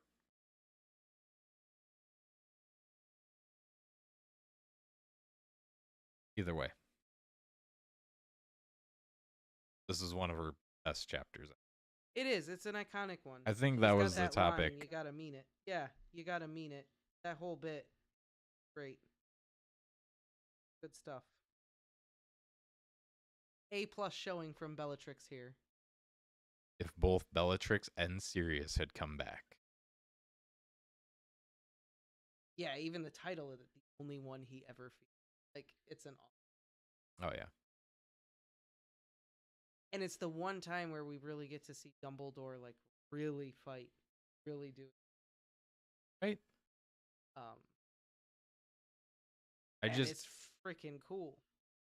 This is why I'm kind of disappointed that they did Dumbledore so dirty in Fantastic Beasts. Well, we haven't really watched it yet, but I've heard that they have. Because I would love to really know how much of it is Dumbledore and how much of it, like, the Elder Wand.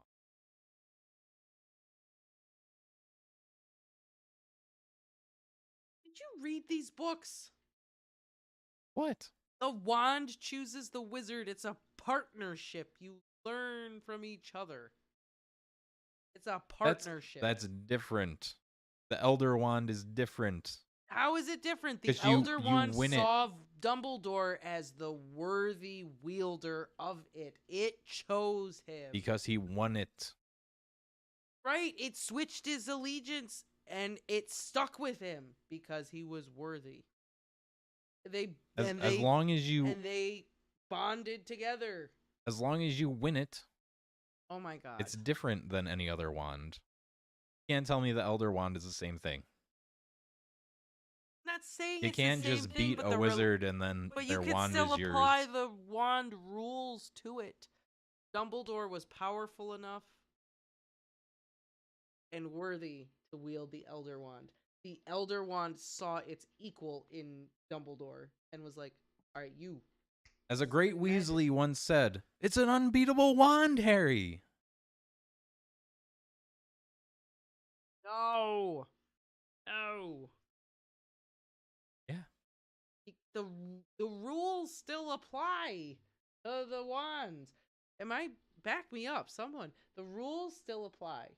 The Maybe Elder to a Wand lesser is not extent, a but normal wand.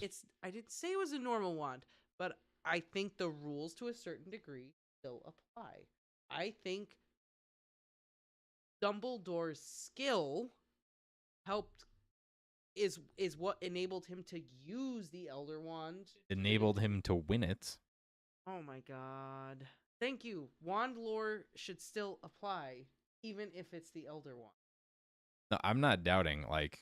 I mean, he beat Grindelwald while Grindelwald had the wand, so obviously he's a powerful wizard. I'm just saying, then when you have Voldemort, there's no real way to compare them. He never fought Voldemort without the wand. Voldemort never fought Grindelwald. So we never know. That's all I'm saying. Right, most people. There's always that asterisk most right next to people it. that held the Elder Wand died fighting. Wait, where does it say that? Is that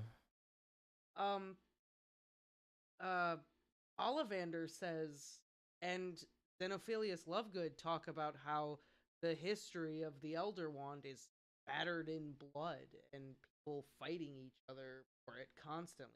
Change so. Well, yeah, that's because they find out that the wand, and they're like, "Oh, I'm gonna kill this guy and get an unbeatable wand. Then I'll be the most changed hands powerful." by murder so many times. Yeah. And The first guy bragged about it in a Right. bar, right? And then he someone slit his throat at night. And right, but Dumbledore didn't win it that way. He won it fair and square. The wand chose him by switching allegiance to Dumbledore, and Dumbledore was powerful enough. the wand to didn't wield- shoot. He beat Grindelwald Right, it switched its allegiance. because he won. That's how you do it. He The didn't wand choose. switches. He kept it for how many decades? Because he never lost. Oh my god. Are you guys understanding what I'm trying to say? The wand chooses the wizard. The wand felt that Dumbledore was an adequate wielder of the wand. Chose him because he beat Grindelwald. No, not just because he beat Grindelwald. If you don't beat the holder of the wand doesn't switch Right, hands. but if the wand wasn't jiving with Dumbledore, Dumbledore would have been murdered at some point for the Elder Wand. Because The Dumbledore never wand lost. chose Dumbledore.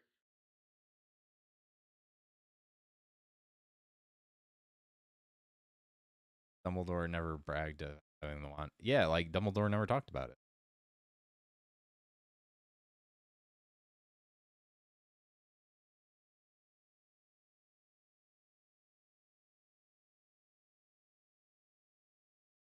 What was the original question?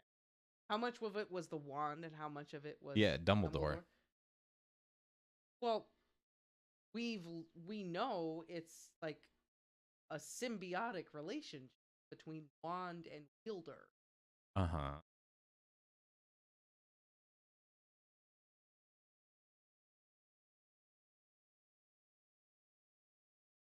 But I mean, how much of a stat boost did the Elder Wand give to Dumbledore? feel like he's just trying to downplay Dumbledore's skills right now. Like, Dumbledore I'm- would have lost if he didn't have the Elder Wand. I never said he would have. That's I what it said we sounds will like. never That's what know. it sounds like you're trying to say. We'll never know. That's what I'm saying. Maybe the gong thing was the Elder Wand.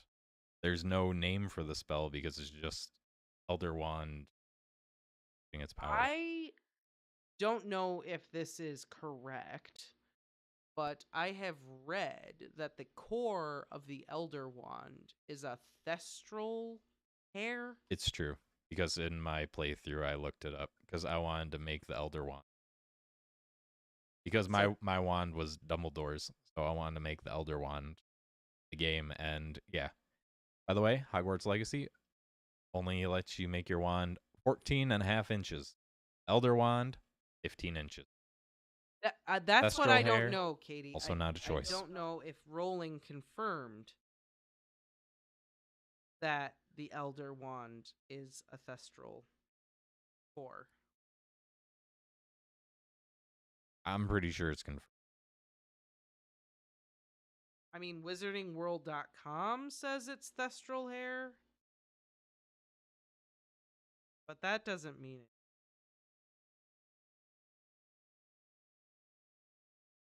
I mean, this was just with a Google search. I didn't even have to click on a link. It just came up.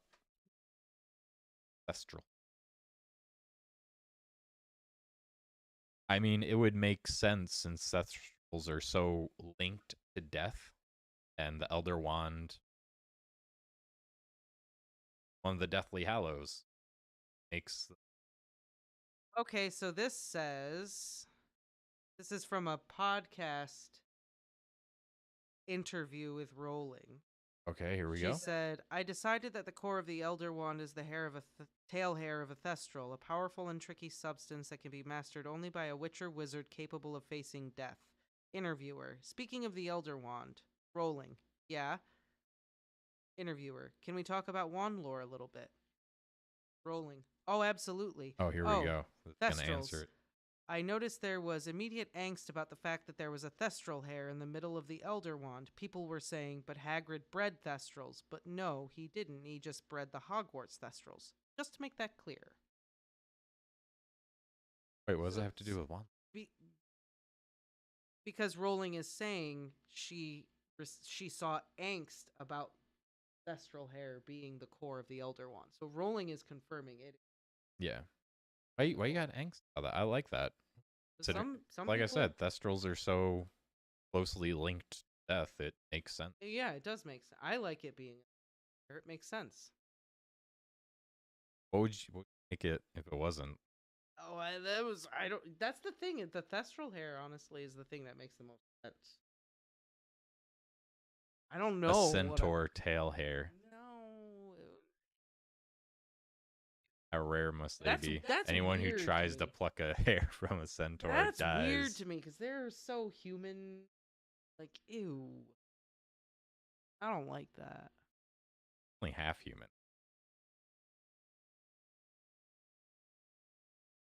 All right, Hermione.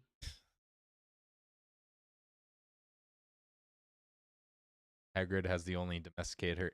Hagrid has the only domesticated herd in the UK. Okay. That means that there may be other domesticated herds in other parts of the world. Where else do thestrals live? Wherever there is death. Everywhere. Yes, except Antarctica. Well, I guess penguin. I don't know. If you see an animal die, does it still count? Well, penguins aren't wizards. How do you know? They're animals. So, they can be magical. Yes, they can. I have seen from firsthand experience. Fun fact, they look black and white, but when they lift their head up and shake thing, if you look at them in ultraviolet, they're like all rainbow colored. Oh, I bet. It's a mating thing.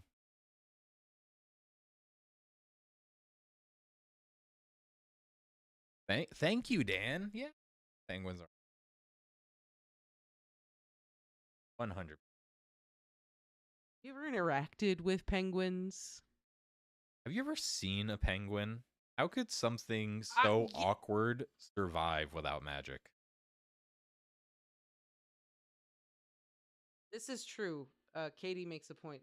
We only know of 2 Phoenix Feather Core wands, Harry and Voldemort, and they are the only 2 characters to rise from.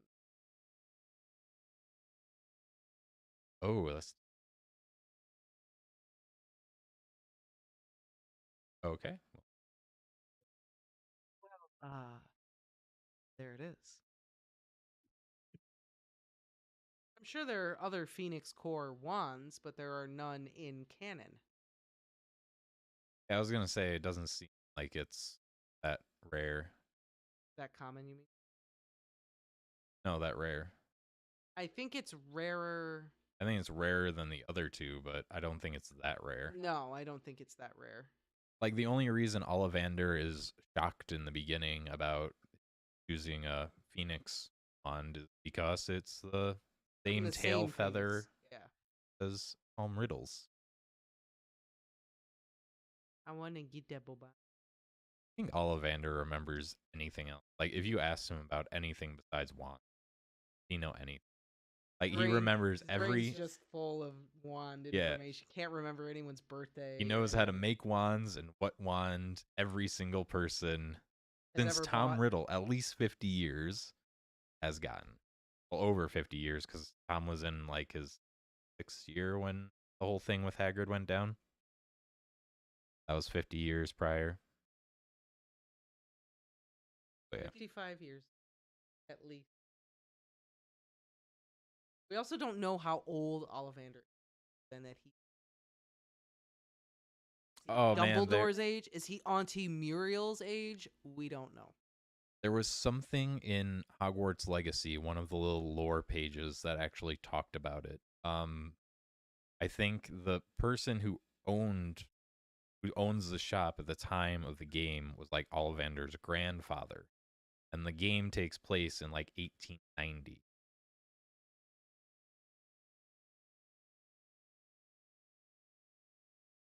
It's 7. That doesn't check out for Ollivander old then. No, maybe Ollivander just Is it started 1790 or 18? Well, 1890, I think. yeah. Because Ollivander is old. Maybe I'm getting it wrong. Maybe it was started by his grandfather prior. But either way, no, it's not because they've been- Ollivander in the shop. No, because they've been making wands since 382 BC. Well, either way, it's not Ollivander in the shop. Going. Well, right. Or wait, is it? I'm gonna have to go back. Oh my god. I'm Why are you- confusing myself now. Yeah, you are, and you're giving everyone else agita over here just with your. Yeah, it is 1890. Ugh. Because there's like, if you look up like the history and all the Goblin rebellions, there's like Muriel is all this 107. stuff Right. filled out, and then there's Ranrock's rebellion, which is just Also, that. that is the Hogsmeade of Ollivanders, Oh yeah. which doesn't exist. Once we get to like Potter, there's no Ollivanders in Hogsmeade. Well, we haven't finished the story, so maybe Ranrock just plays it thing, and then they're just get Right, this. the Ollivander in the game has a different. Maybe he's a cousin or he's not even a grandfather. He's a brother. Or Muriel is 107 at Bill's That's right. wedding. Oh, I'm 107. And hello, Sin-chan. How are you doing today? I just bopped it. Can you hand me my coffee, please?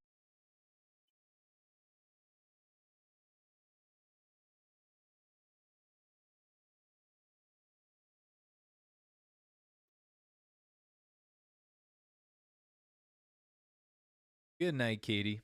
Thank you. I know it's got to be late for you now. Yes, super late. Have a lovely night. Thank you for agreeing with me on everything, like I thought you would.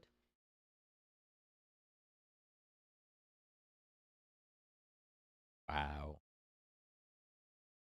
See how it is. Wand lore. Yeah, I know nothing about wands. I haven't looked. Yeah, obviously, because you're asking silly questions. I don't even remember what my wand is. I think it was like God. 13 inches. My God. Phoenix feather Good night, Katie. Have a lovely evening. Perhaps we will chat tomorrow. and maple or that. That's not even a wood, is it? Probably is. Okay. I know it's an oryx. Okay. The name of a very specific oryx, not a The species. the most powerful Canadian wand, maple wand, with a moose hair.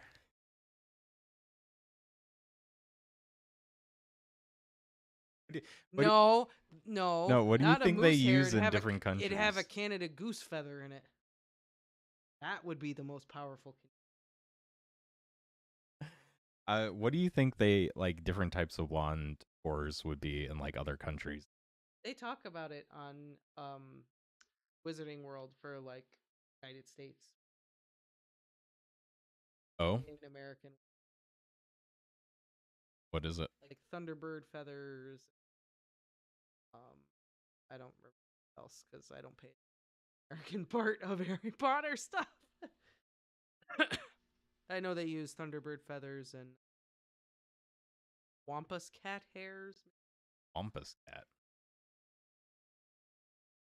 Oh, is that where you get cattywampus from? I think that's where they got that name from. That's cattywampus. Ooh, I like that. How about wampus cat? And I know that the lady that founded Ilvermorny was a descendant of Slytherin, and she had Slytherin's wand, and Slytherin's wand core was like a part of a basilisk. And if you speak parcel tongue to it, it Goes to sleep? yeah, it's like How a does a whole thing. wand go to sleep? You tell it to.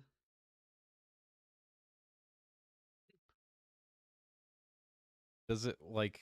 How do you know it's Oh, awake? don't open this can of worms right now. No, no. Because I don't remember it. A wand or an iPhone? It's a wand. Salazar Slytherin's wand.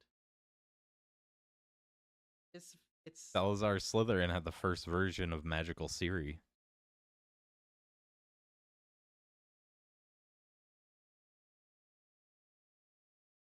Siri. Stop it. No. Apparently, you can tell a wand to stop. Oh, so this isn't like That meme. just Salazar's that wand. meme- You can do this with other wands. That meme with the spray bottle. No. Apparently, you can tell other wands what to do. I don't think you can tell other wands. You can tell your wand probably to cut the shit. I don't think you could tell someone else's wand to do that. As long as they don't talk. Forget to turn it off. It's like a Furby in the middle of the night. No. Doesn't do magic by itself like that. Expecto Patron? Question mark? Oh, Not now. they don't work that way. Leviosa. Put that down. Stop it. Turn off. Not even the spell.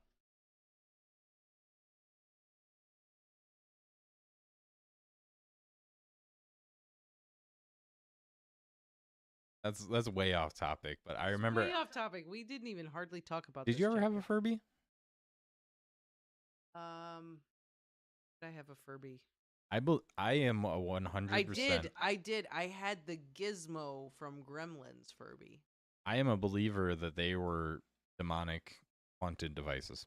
I didn't play with it a lot, but I did have one. They never stop. You could turn it off middle of the night. It would start like saying stuff and Mine didn't.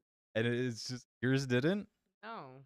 I thought it was just mine, and then it just like became a meme about them I had like the Gizmo malfunctioning Furby. and It stuff. was not like that. It was just kind of there. It just kind of sat there and collected dust. I didn't play much. Kind of. Lord of the Rings, where you can break another wizard's wand / staff.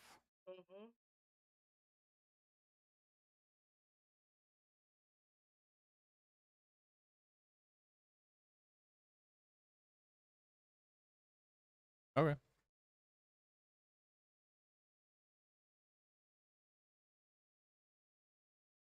I mean, I watched Gremlin kid, but I wasn't like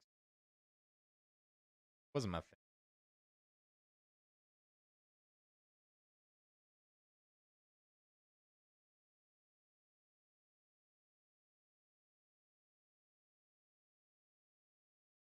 What was Gremlins about? I don't even remember it. Uh-oh, I have offended her.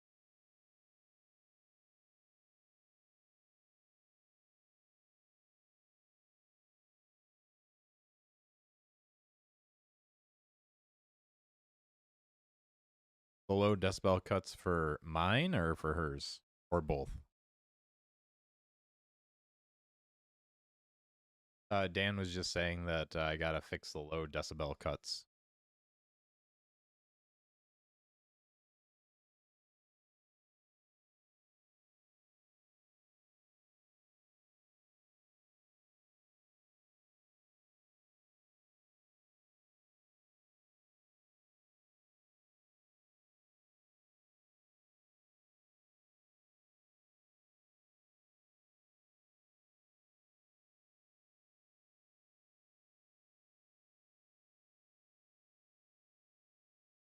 Do you think there's any way Harry was responsible for Dobby dying? Because he makes him promise to not save his life. Then he does, and magic can be tricky that way.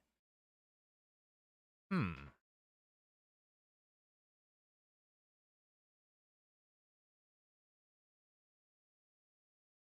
That, I mean, I don't, that's a deep one. I'm gonna have to think about that one. I mean, off the top of my head, I would say no, but I feel like there might be some wiggle room there to theorize.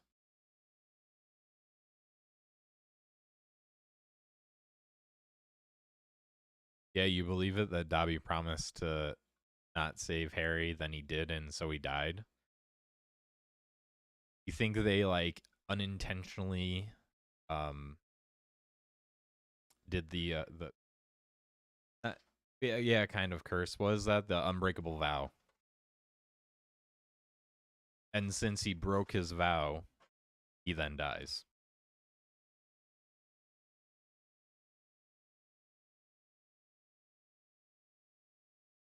And I don't know if there's any way you could prove that one way or another. That's an interesting thought though.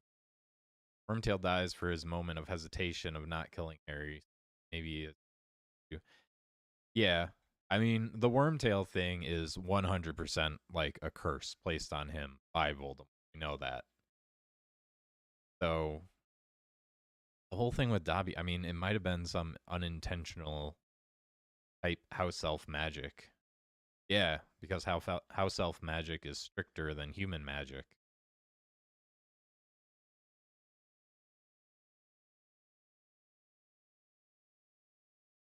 I feel like maybe both, stricter and different.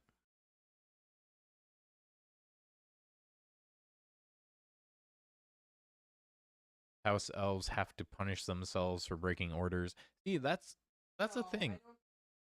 Do they have to, or was that just something ingrained in us? He was punished every time uh he was breaking orders.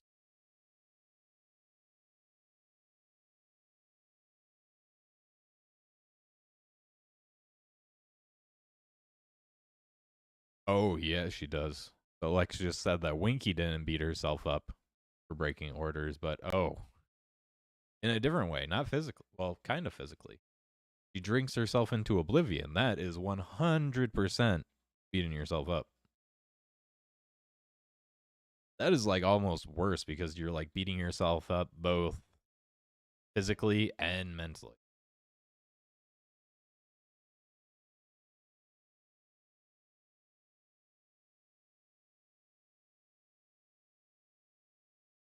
Dobby, what'd you say? Dobby has to do that does he ever say because of the Malfoys, or if it's like some unwritten law of house elves? Oh, okay. So it's the rules of his house. Okay. I was gonna say, like, that's, you think about maybe the Potter's house elf. I don't think, like, they were they were an extremely wealthy family. I doubt that they didn't have a house elf. I don't know, but you know what? I also don't know whether or not the Canadian wands have moose hairs. I'm hypothesizing, thinking for the fun of it.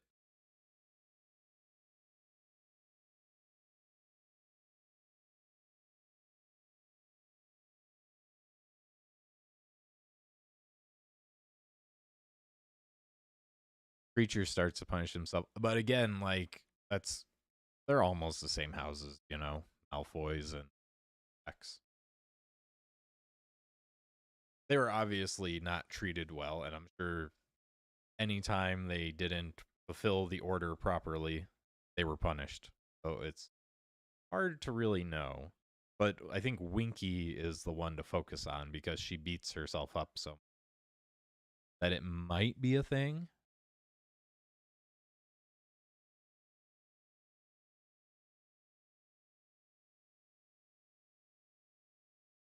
Yeah, Davia was reminded to do extra punishment.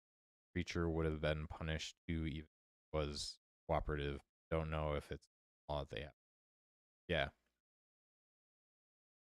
I mean, that's just the thing. It's hard to tell with the families because, you know, even if they did it and it just wasn't up to, you know, the Malfoy standards.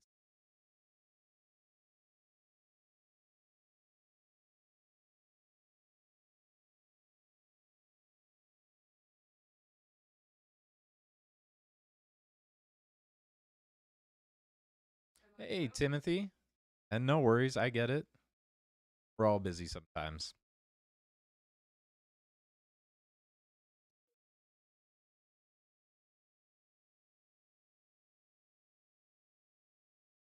Probably that the other elves don't have the need to punish themselves, the Hogwarts elves or Epsiba's. Yeah, like the Hogwarts elves, I don't think they ever punish themselves for, you know, something wrong. Other than Winky. But again, doing something wrong versus promising something to your quote unquote master, or, you know, maybe promises work like that with house elves. A house elf makes a promise, there's like consequence, like an unbreakable vow, just instant, something like that.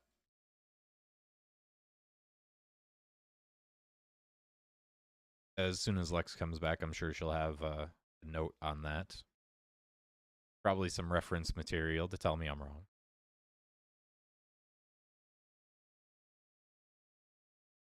Yeah. Coming back.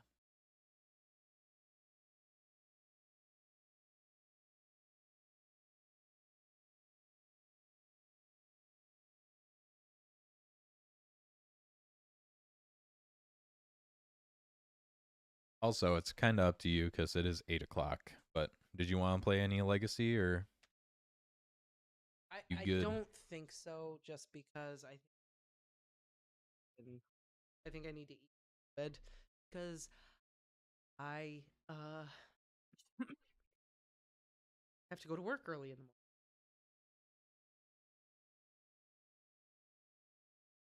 That's fair. I think I need that. But um I always loved how the books reiterated over and over how wizarding arrogance so blind magic. See, this I think comes back to what Melanie was talking about, the racism, institution, prejudice that we talk about. Um I don't think it is inherent in a house elf's nature to punish themselves. I think that is something that Malfoy family did to Dobby specifically. With Winky,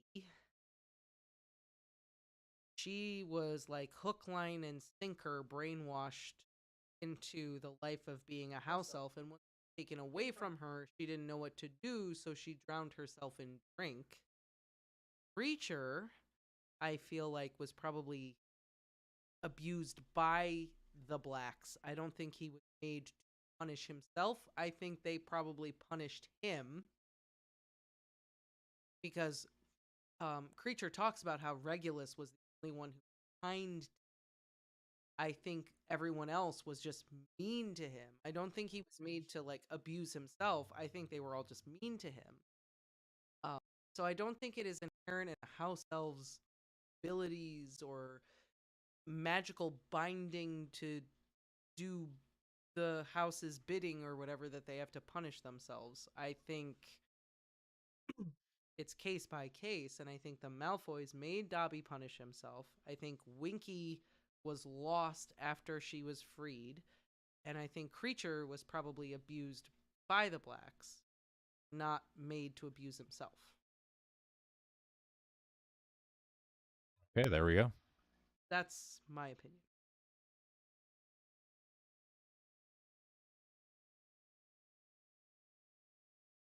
So you don't think there's some like mystical house elf magic at play here? No. Dobby's behavior in book 2, like if you go and really read Dobby's behavior, it reads very much like an ingrained, manipulated behavior that they have forced on him. It does not seem inherent to his nature. It Well, seems like something that someone in an abusive situation is like over and over and over and over. If you're in an abusive situation and you're told over and over and over that this is what happens when you do this thing, you will just naturally start to do this thing. no, Now, no, no. once I agreed with that, but I was saying, do you think promises are different? Like that's doing something wrong, but Dobby made the promise, and then he died. So I do you don't think think so there's because like I don't think so because I think it takes away from Dobby's sacrifice. If if there's a magical element. I mean, yeah, but it might be that just might be how it is. I don't think it is. Okay, there it is. There's your I opinion. don't think so because if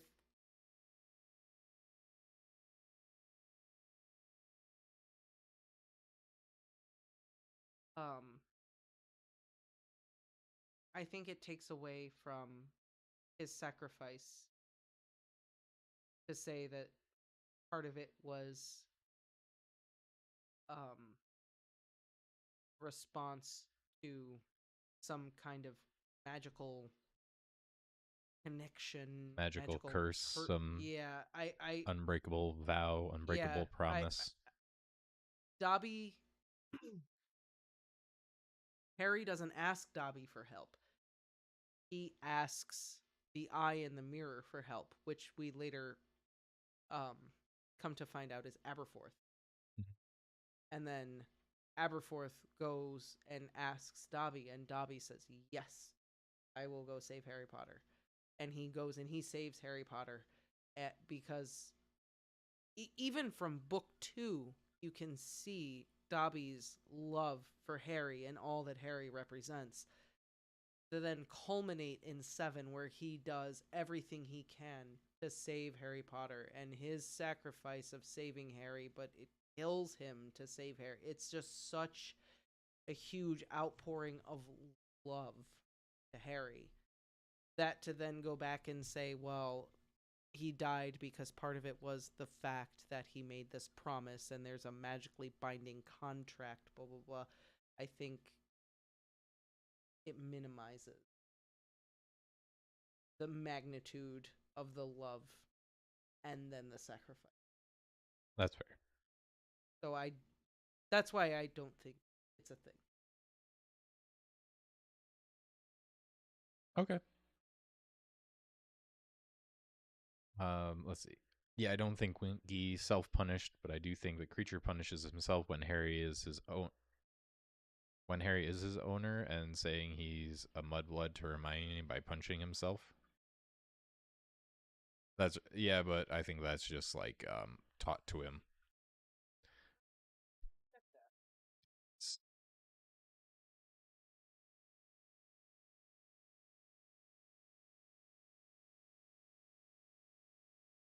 Could be possible word magic. See, yeah, it could be. That's what I'm just saying. Like, there's the possibility. Not saying it is, but the possibility. How far Dobby's story arc comes too. When we first meet Dobby, he's trying to kill Harry, and in the end, he saves him. No, he's not trying to kill Harry. He's not. He gives Harry the clue. He's trying to stop him going to Hogwarts. I know, but he gives even if it kills him. But he gives Harry the clue right in the very beginning about who is really trying to do it. Well, yeah. Just saying, Dobby almost kills him a couple times.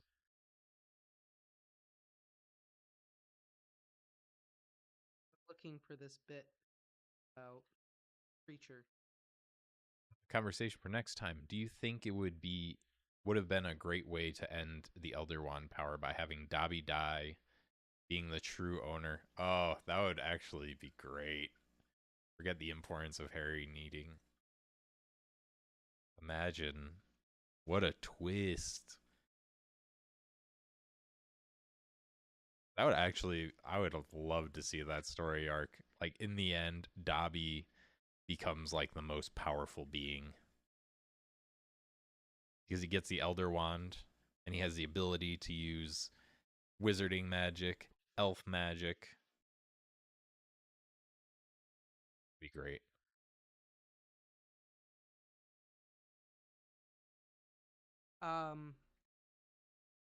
He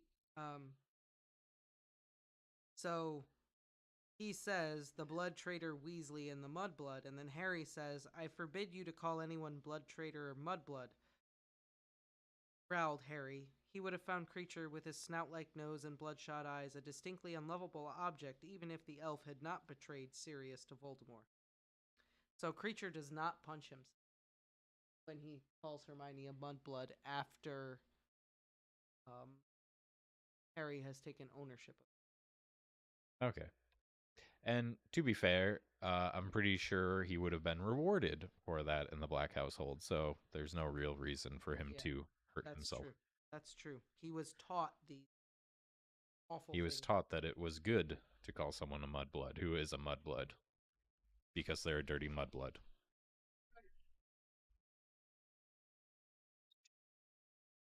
Coming in and disarming Malfoy. How epic, since he was killed by the knife. Magic would transfer to Bellatrix, but maybe there's an argument there. I think the magic would have transferred to Bellatrix because, well, again, maybe the Elder Wand just doesn't work with house elves, but putting that aside for the sake of the argument, it was the first owner of the Elder Wand, right? One of the owners of the Elder Wand was killed in their sleep because someone found out he had the Elder Wand. They like slit his throat. The first brother. According to the story, it's the first brother. So it's very possible, even if you kill them without magic, to acquire the Elder Wand. And then that throws back to our whole discussion on would it have truly chosen them, which we won't get into. Well, that's because the thing, you're very passionate about this subject. That other wizard who slit the brother's throat and then took the wand must have seen him as worthy, right? Because wand lore is a rule.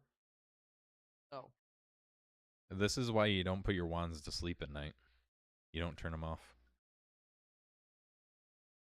Dumbledore, well, yeah, but the thing about Dumbledore's plan was to have the Elder Wand pass to Snape, and then Snape would have the Elder Wand, but Draco disarmed him power and thus won the allegiance of the Elder Wand, which was the flaw in the plan, as the chapter is titled.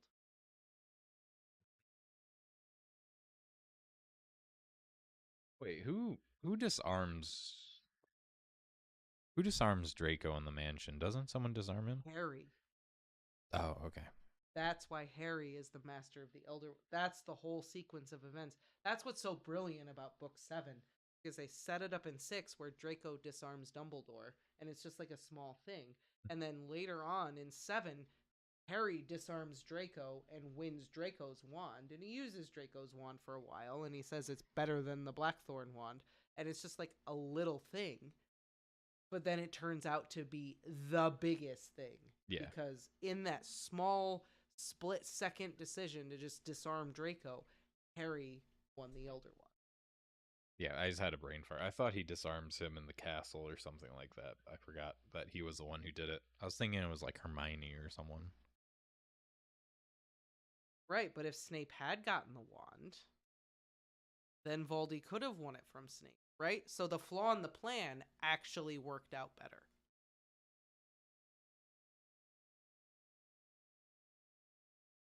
Yeah. Like, it was happy little accidents, as Bob Ross would say. Happy little accident. Because if it didn't happen, well, all right. the ending would have been a lot different. Happy ending for Voldemort. You know, Disney has done these books where, like, they do the villain story, but it's like the villain wins.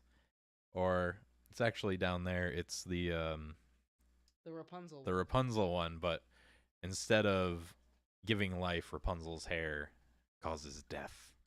And it's like this evil spin on all these stories. They're great books.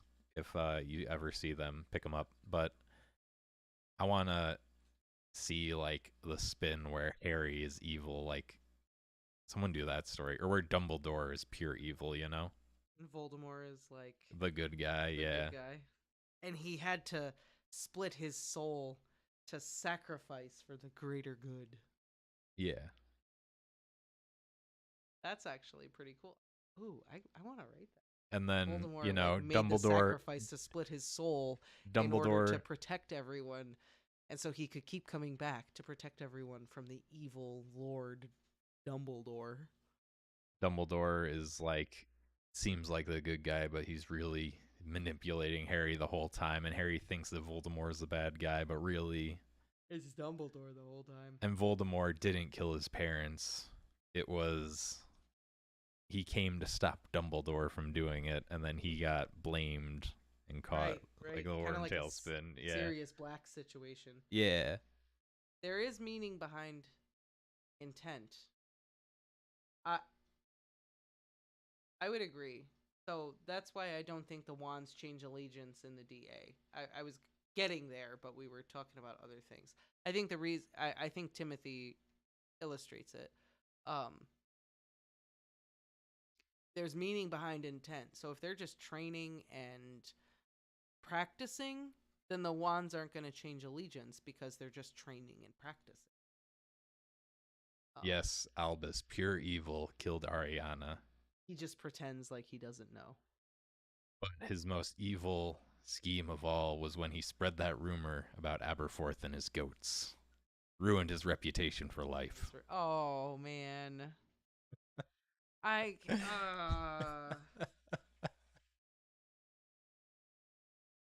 That has to be in there. I'm thinking about our goats right now, and it just like Bah, stop it. bah, daddy, bah. I'm sorry, everyone. That was terrible. That was bad. I had to listen to that today. Why are you like this? Why do you do this? Aberforth is actually allergic to goats. Look at them. They're literally Aberforth is the goat.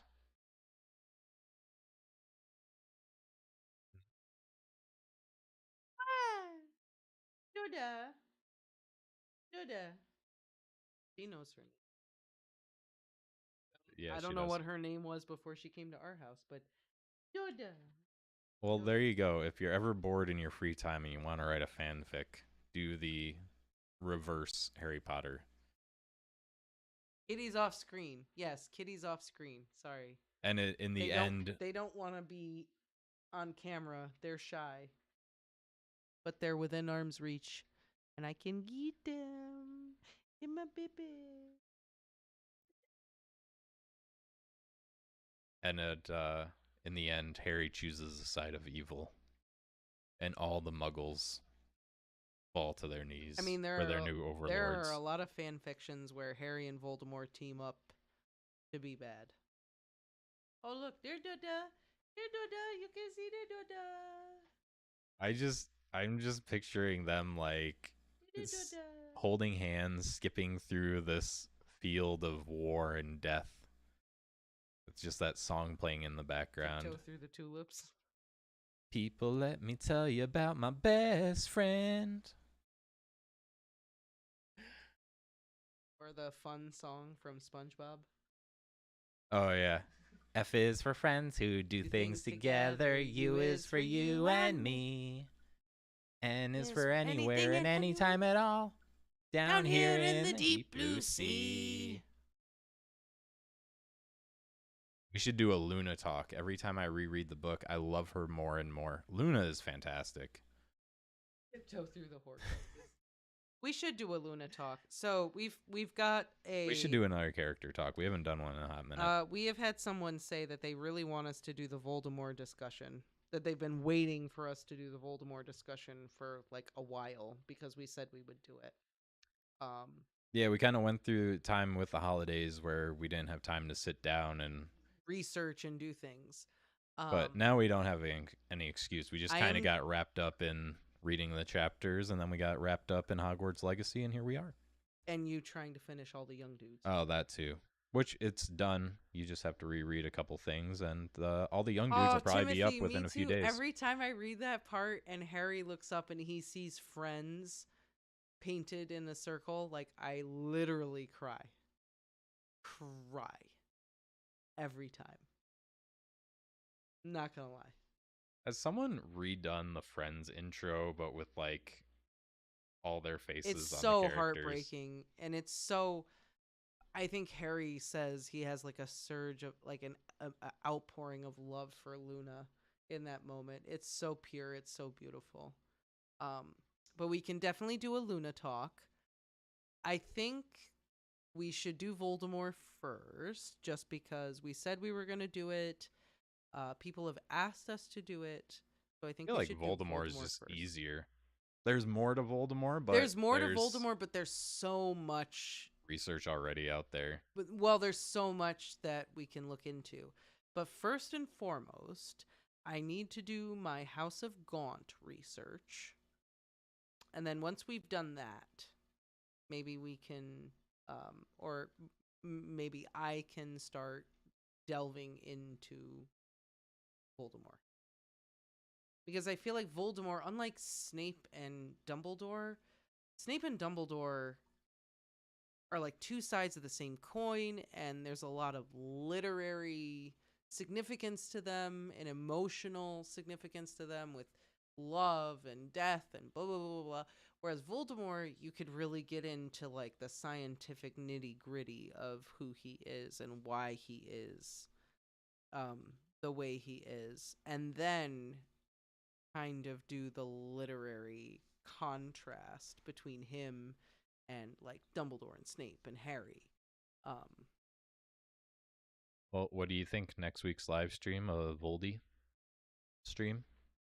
No, because I have to do House of Gaunt this week. So you want to do Gaunt? If I get enough research together, then let's do House of Gaunt next week. Okay, sounds good. Oh my god. It's chaos over. Oh my god. What have I done? You press the zoomy button. So potentially many layers like onions. Potentially House of Gaunt. I love Shrek. reading and discussion next week, as long as I get enough research together. And then maybe after that we can do Voldemort. Hey, want to feel old? Shrek came out over 20 years I ago. felt old earlier today multiple times because all of my coworkers are under the age of 30. But yes, okay, please. Yes, hit me with that. I just said it. I know, I Sh- said, sh- yes, hit me with yeah, I said, Yeah, oh yes, Shrek please. was yeah, made. Yeah, I heard you. Over 20 years ago. Yeah, I saw that shit in theater when I was a kid. Thank you. Now I am ancient. Thank you very much. I never saw it in theaters. I saw it in theater and I was like, "Oh my god, this is the best CGI movie I've ever seen." That's how old it is, and that's how old I am. I was like, "Wow, the donkey looks so real." I'm so old, I thought the first Toy Story looked fantastic. Yeah, I me didn't know too. how. Me too. I saw the first Toy Story and I was like, "Oh my god, how do they make it look like this?" Have you watched the first Toy Story recently? Yes, and I watched and I was like, "Oh my god, Andy is scary looking. I don't want to see him." He is weird looking. It's not human. I don't like it. Ugh. The bedspread is too symmetrical. I hate it. Yeah. Yeah. Yeah. It's bad. It is so bad. It is so bad. I'm aware. And yet Jurassic Park still holds up. Right? And yet Jurassic Park in 1993 still looks fucking great. Why? Because Jurassic Park is a classic. Well, because they had like a good balance between CGI and also using animatronics. I also One of the things that gets me, because I watch it now and I Gall- saw it once the and Gallimimuses. no, Oh. they weren't that bad. I mean, they are now, but they weren't that bad. They still don't look that bad though. Like if- they look bad, but they don't look that bad. In the Gallimimuses. beginning, when the brachiosaurs are, they stand up and come back down, Right. one of their heads goes through a branch. Yeah. Like first it's in front of this branch and the tree that's in front of it, or no, it's behind it like it should be, like and then when it glitches like a comes video down, game. it's in like the front of it, and Oh. now I can't unsee it. I think the thing about Jurassic Park is not only did you have the combination of both types of special effects, but when you're using the CGI, I feel like Spielberg had an innate sense of like setting the scene. Mhm. So that it would look appropriate. Yeah, I just still holds up. I don't care. Still holds up. Even the like I said, the Gallimimus scene still looks kind of like, you can tell. Oh, I mean, it's not good by today's standards. It's not good by today's standards. You can definitely tell, but it still looks better than some movies that were made like a decade later with better CGI. Yeah. All the kids in Toy Story, Andy, if you look at them, couldn't do humans very well. No, they probably just took Andy's face and like copy pasted it on everything. And then like the humans in like the first two Toy Stories are awful. And the dog too. Like the dog in the second one, oh, it's so bad. a bunch of egrets just flew in the tree above us. That's pretty cool. That's Just awesome. hope you have something above you. I mean, a lot of bird poop. It's raining poop. Hallelujah, it's raining poop. Hid the blood down the waterfall. Took me. Oh yeah. Fair enough. I could see it. There I could was. see it if you watch it when you're real little. That shit's scaring the shit out of you. I watched the first one when I was real little, and I always had to fast forward through the underground scene when she goes to turn on the breakers. Oh, yeah, yeah. Like when Mr. Arnold. Yeah. Yeah. It wasn't. It was. Yeah. I mean, that's Couldn't watch that. That I had to scene fast is forward like through intense. it. Yeah. It is intense. Other than that, I was good with the movie for the most part. I watched Jurassic Park when I was little and didn't have any problems. I loved it. I was like, dinosaurs. Yeah, didn't faze me. Didn't have any problems. But the miniseries, scarred me for life for a very long time. Never saw it. Oh, I was little when I saw it, the miniseries. Oh my god, I had to turn the light on every time I went into the bathroom and like look in the toilet to make sure there was nothing coming out. There was no clown coming out of the toilet to like eat meat. Like, yeah, it scarred me for a long time. I mean, that's fair. I can see how it would scar you. I was too young to watch it when I watched it. It was not good. I should not have watched it when I did. It was bad. Uh, to bring this hell long tangent back to Harry Potter, one thing about the movies, I thought most of the CGI with like the special effects and the magic were pretty good. I hated it. There were definitely some places where they got really bad, like when they were like flying and stuff. Like, and let's talk about the green screen. They didn't get green screen right at all. Green screen was horrible. I hated the way they made the magic look. No, let's talk about the scene where they're on the Quidditch pitch and it's green screened. Let's just looks like something a high schooler made. All the Quidditch was bad. You know, that's an insult to high schoolers. Even high school was bad. Level video editing, they could have done better. Oh no, I read it, Timothy. I read it. I saw the miniseries first when I was little. It scarred me. Then I like got older and I read it. And I actually really liked the book. Like, I loved the book so much. The ending, that bit that I know you're talking about, is definitely bizarre, but I love the book. I'm sorry you are late for the stream, Ryan. We are definitely almost done because I have to check my food again.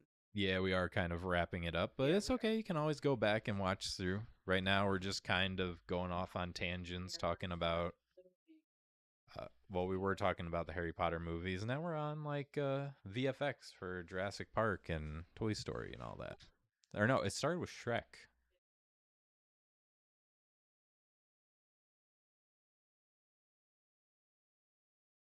Such a good movie.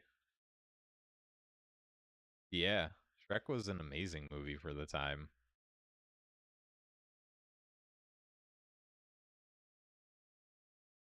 Like, whatever happened to Mike Myers? That guy was so big for so long.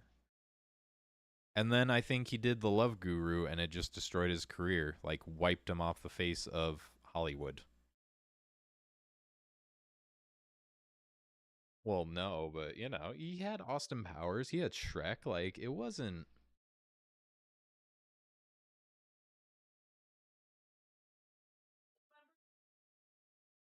Wait, I thought you said you didn't watch Austin Powers. I've made so many references to those movies and you're like, "What? I've never seen those." God.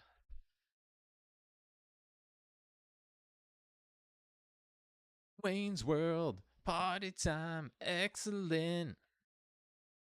I loved Wayne's World too.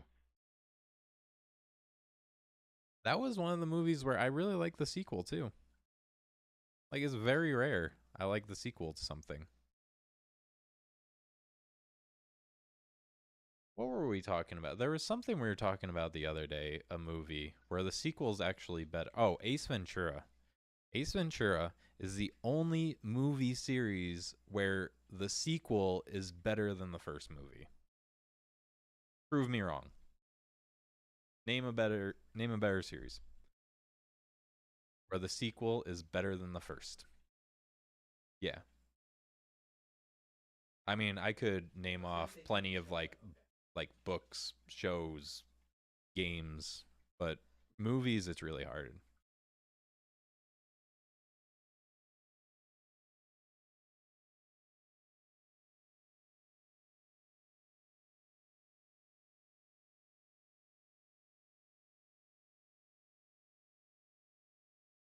Oh, nice, Dan. Yo, I like really got into like researching birds for a hot minute after I found out about like how colorful they really are, but we can't see it because most of the light they reflect is ultraviolet. like we were talking earlier about the penguins, how they look black and white, but when they lift up their heads and stuff, like the whole underbelly basically is this big colorful rainbow if you look at it in ultraviolet. Shrek 2. I mean, I can't remember Shrek 2. I remember the first one. I remember the third one when wait, was the third one when Shrek goes to meet Fiona's parents? Or is that the second one? Either way, those are the two I remember. Outside of that, I don't remember the Shrek movies.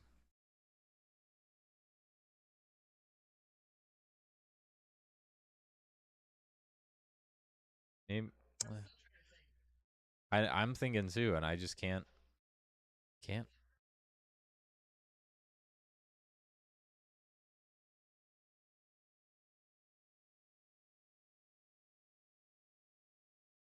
Nearing below 50 degrees.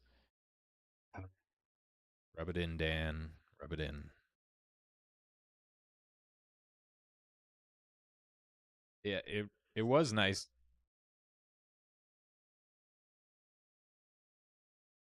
Yeah, Lex just said that it felt nice today, and we had a high of like 38, and it did feel nice. But nor- northeast weather.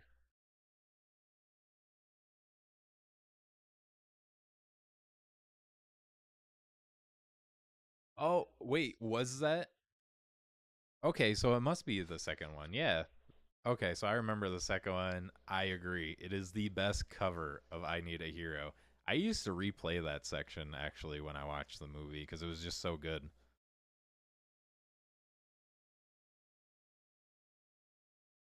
All right, Timothy, you have a good night. A low of 34. Who I think we have like a low of like 10 in the night here. But I do know like you're in a more dry area. When I was over in SoCal, it was I wasn't ready for it because it was like 80 degrees during the day and then it's almost freezing at night because the air is so dry.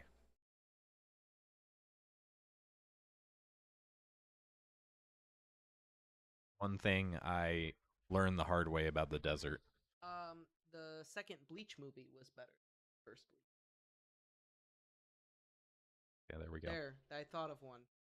Finally, finally got it. Finally got it. Oh, My neighbors were further south here in Cali and had snow. I've seen that in the news that you guys have gotten like some weird weather. Snow, like a ton of snow in some places. And a lot of rain.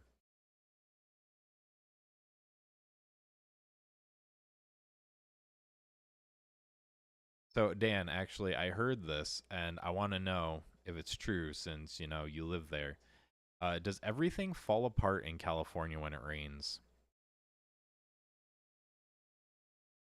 Like I remember my cousin saying this when like SoCal gets like heavy rain, like everything oh my just God!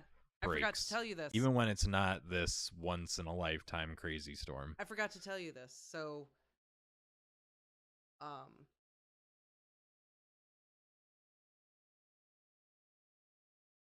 Go not on. I'm not yesterday, the day before. Okay.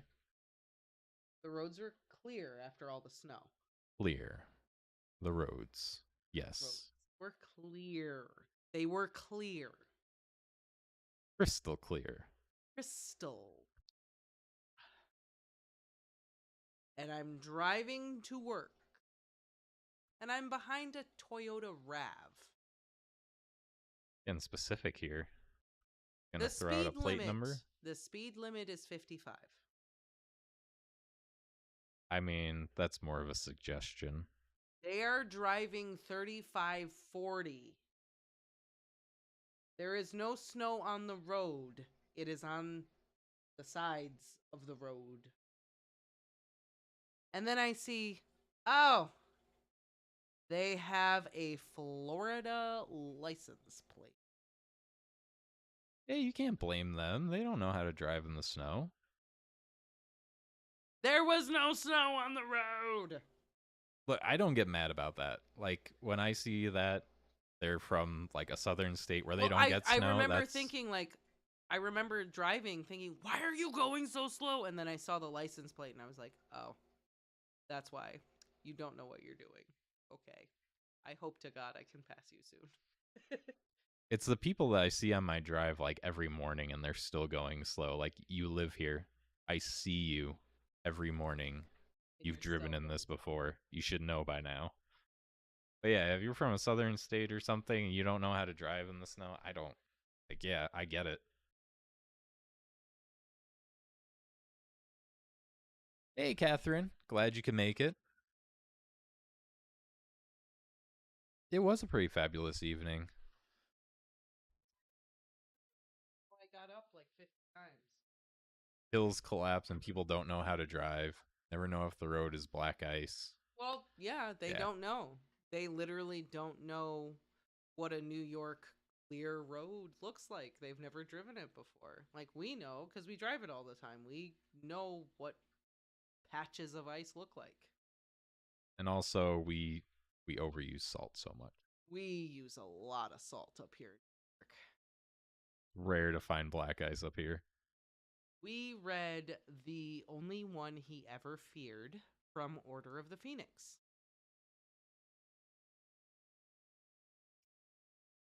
Yep. All right, Dan. After Sirius dies. The Dumbledore Voldemort fight. Yeah. The crazy Bellatrix chapter. Yeah. We spent a lot of time not really talking about it. Talked about it. I feel like we talked about it. We did. Yeah, we did. This was more of an action chapter anyways. It is, but I mean, there's parallels and deeper things to talk about. We just... Oh, that's your department. I know, I just didn't go there today. I'm just here to make jokes and come up with theories that annoy you. Yeah, you did good at that today. You the wand. Still about the wand. About the wands. I'm like, what? Fictional objects. But It's you don't okay. understand the rules. Why do you say it like that? I don't know. For the Phoenix, so I should I've been have watching known. a lot of Uncle Roger. That's probably why I said it.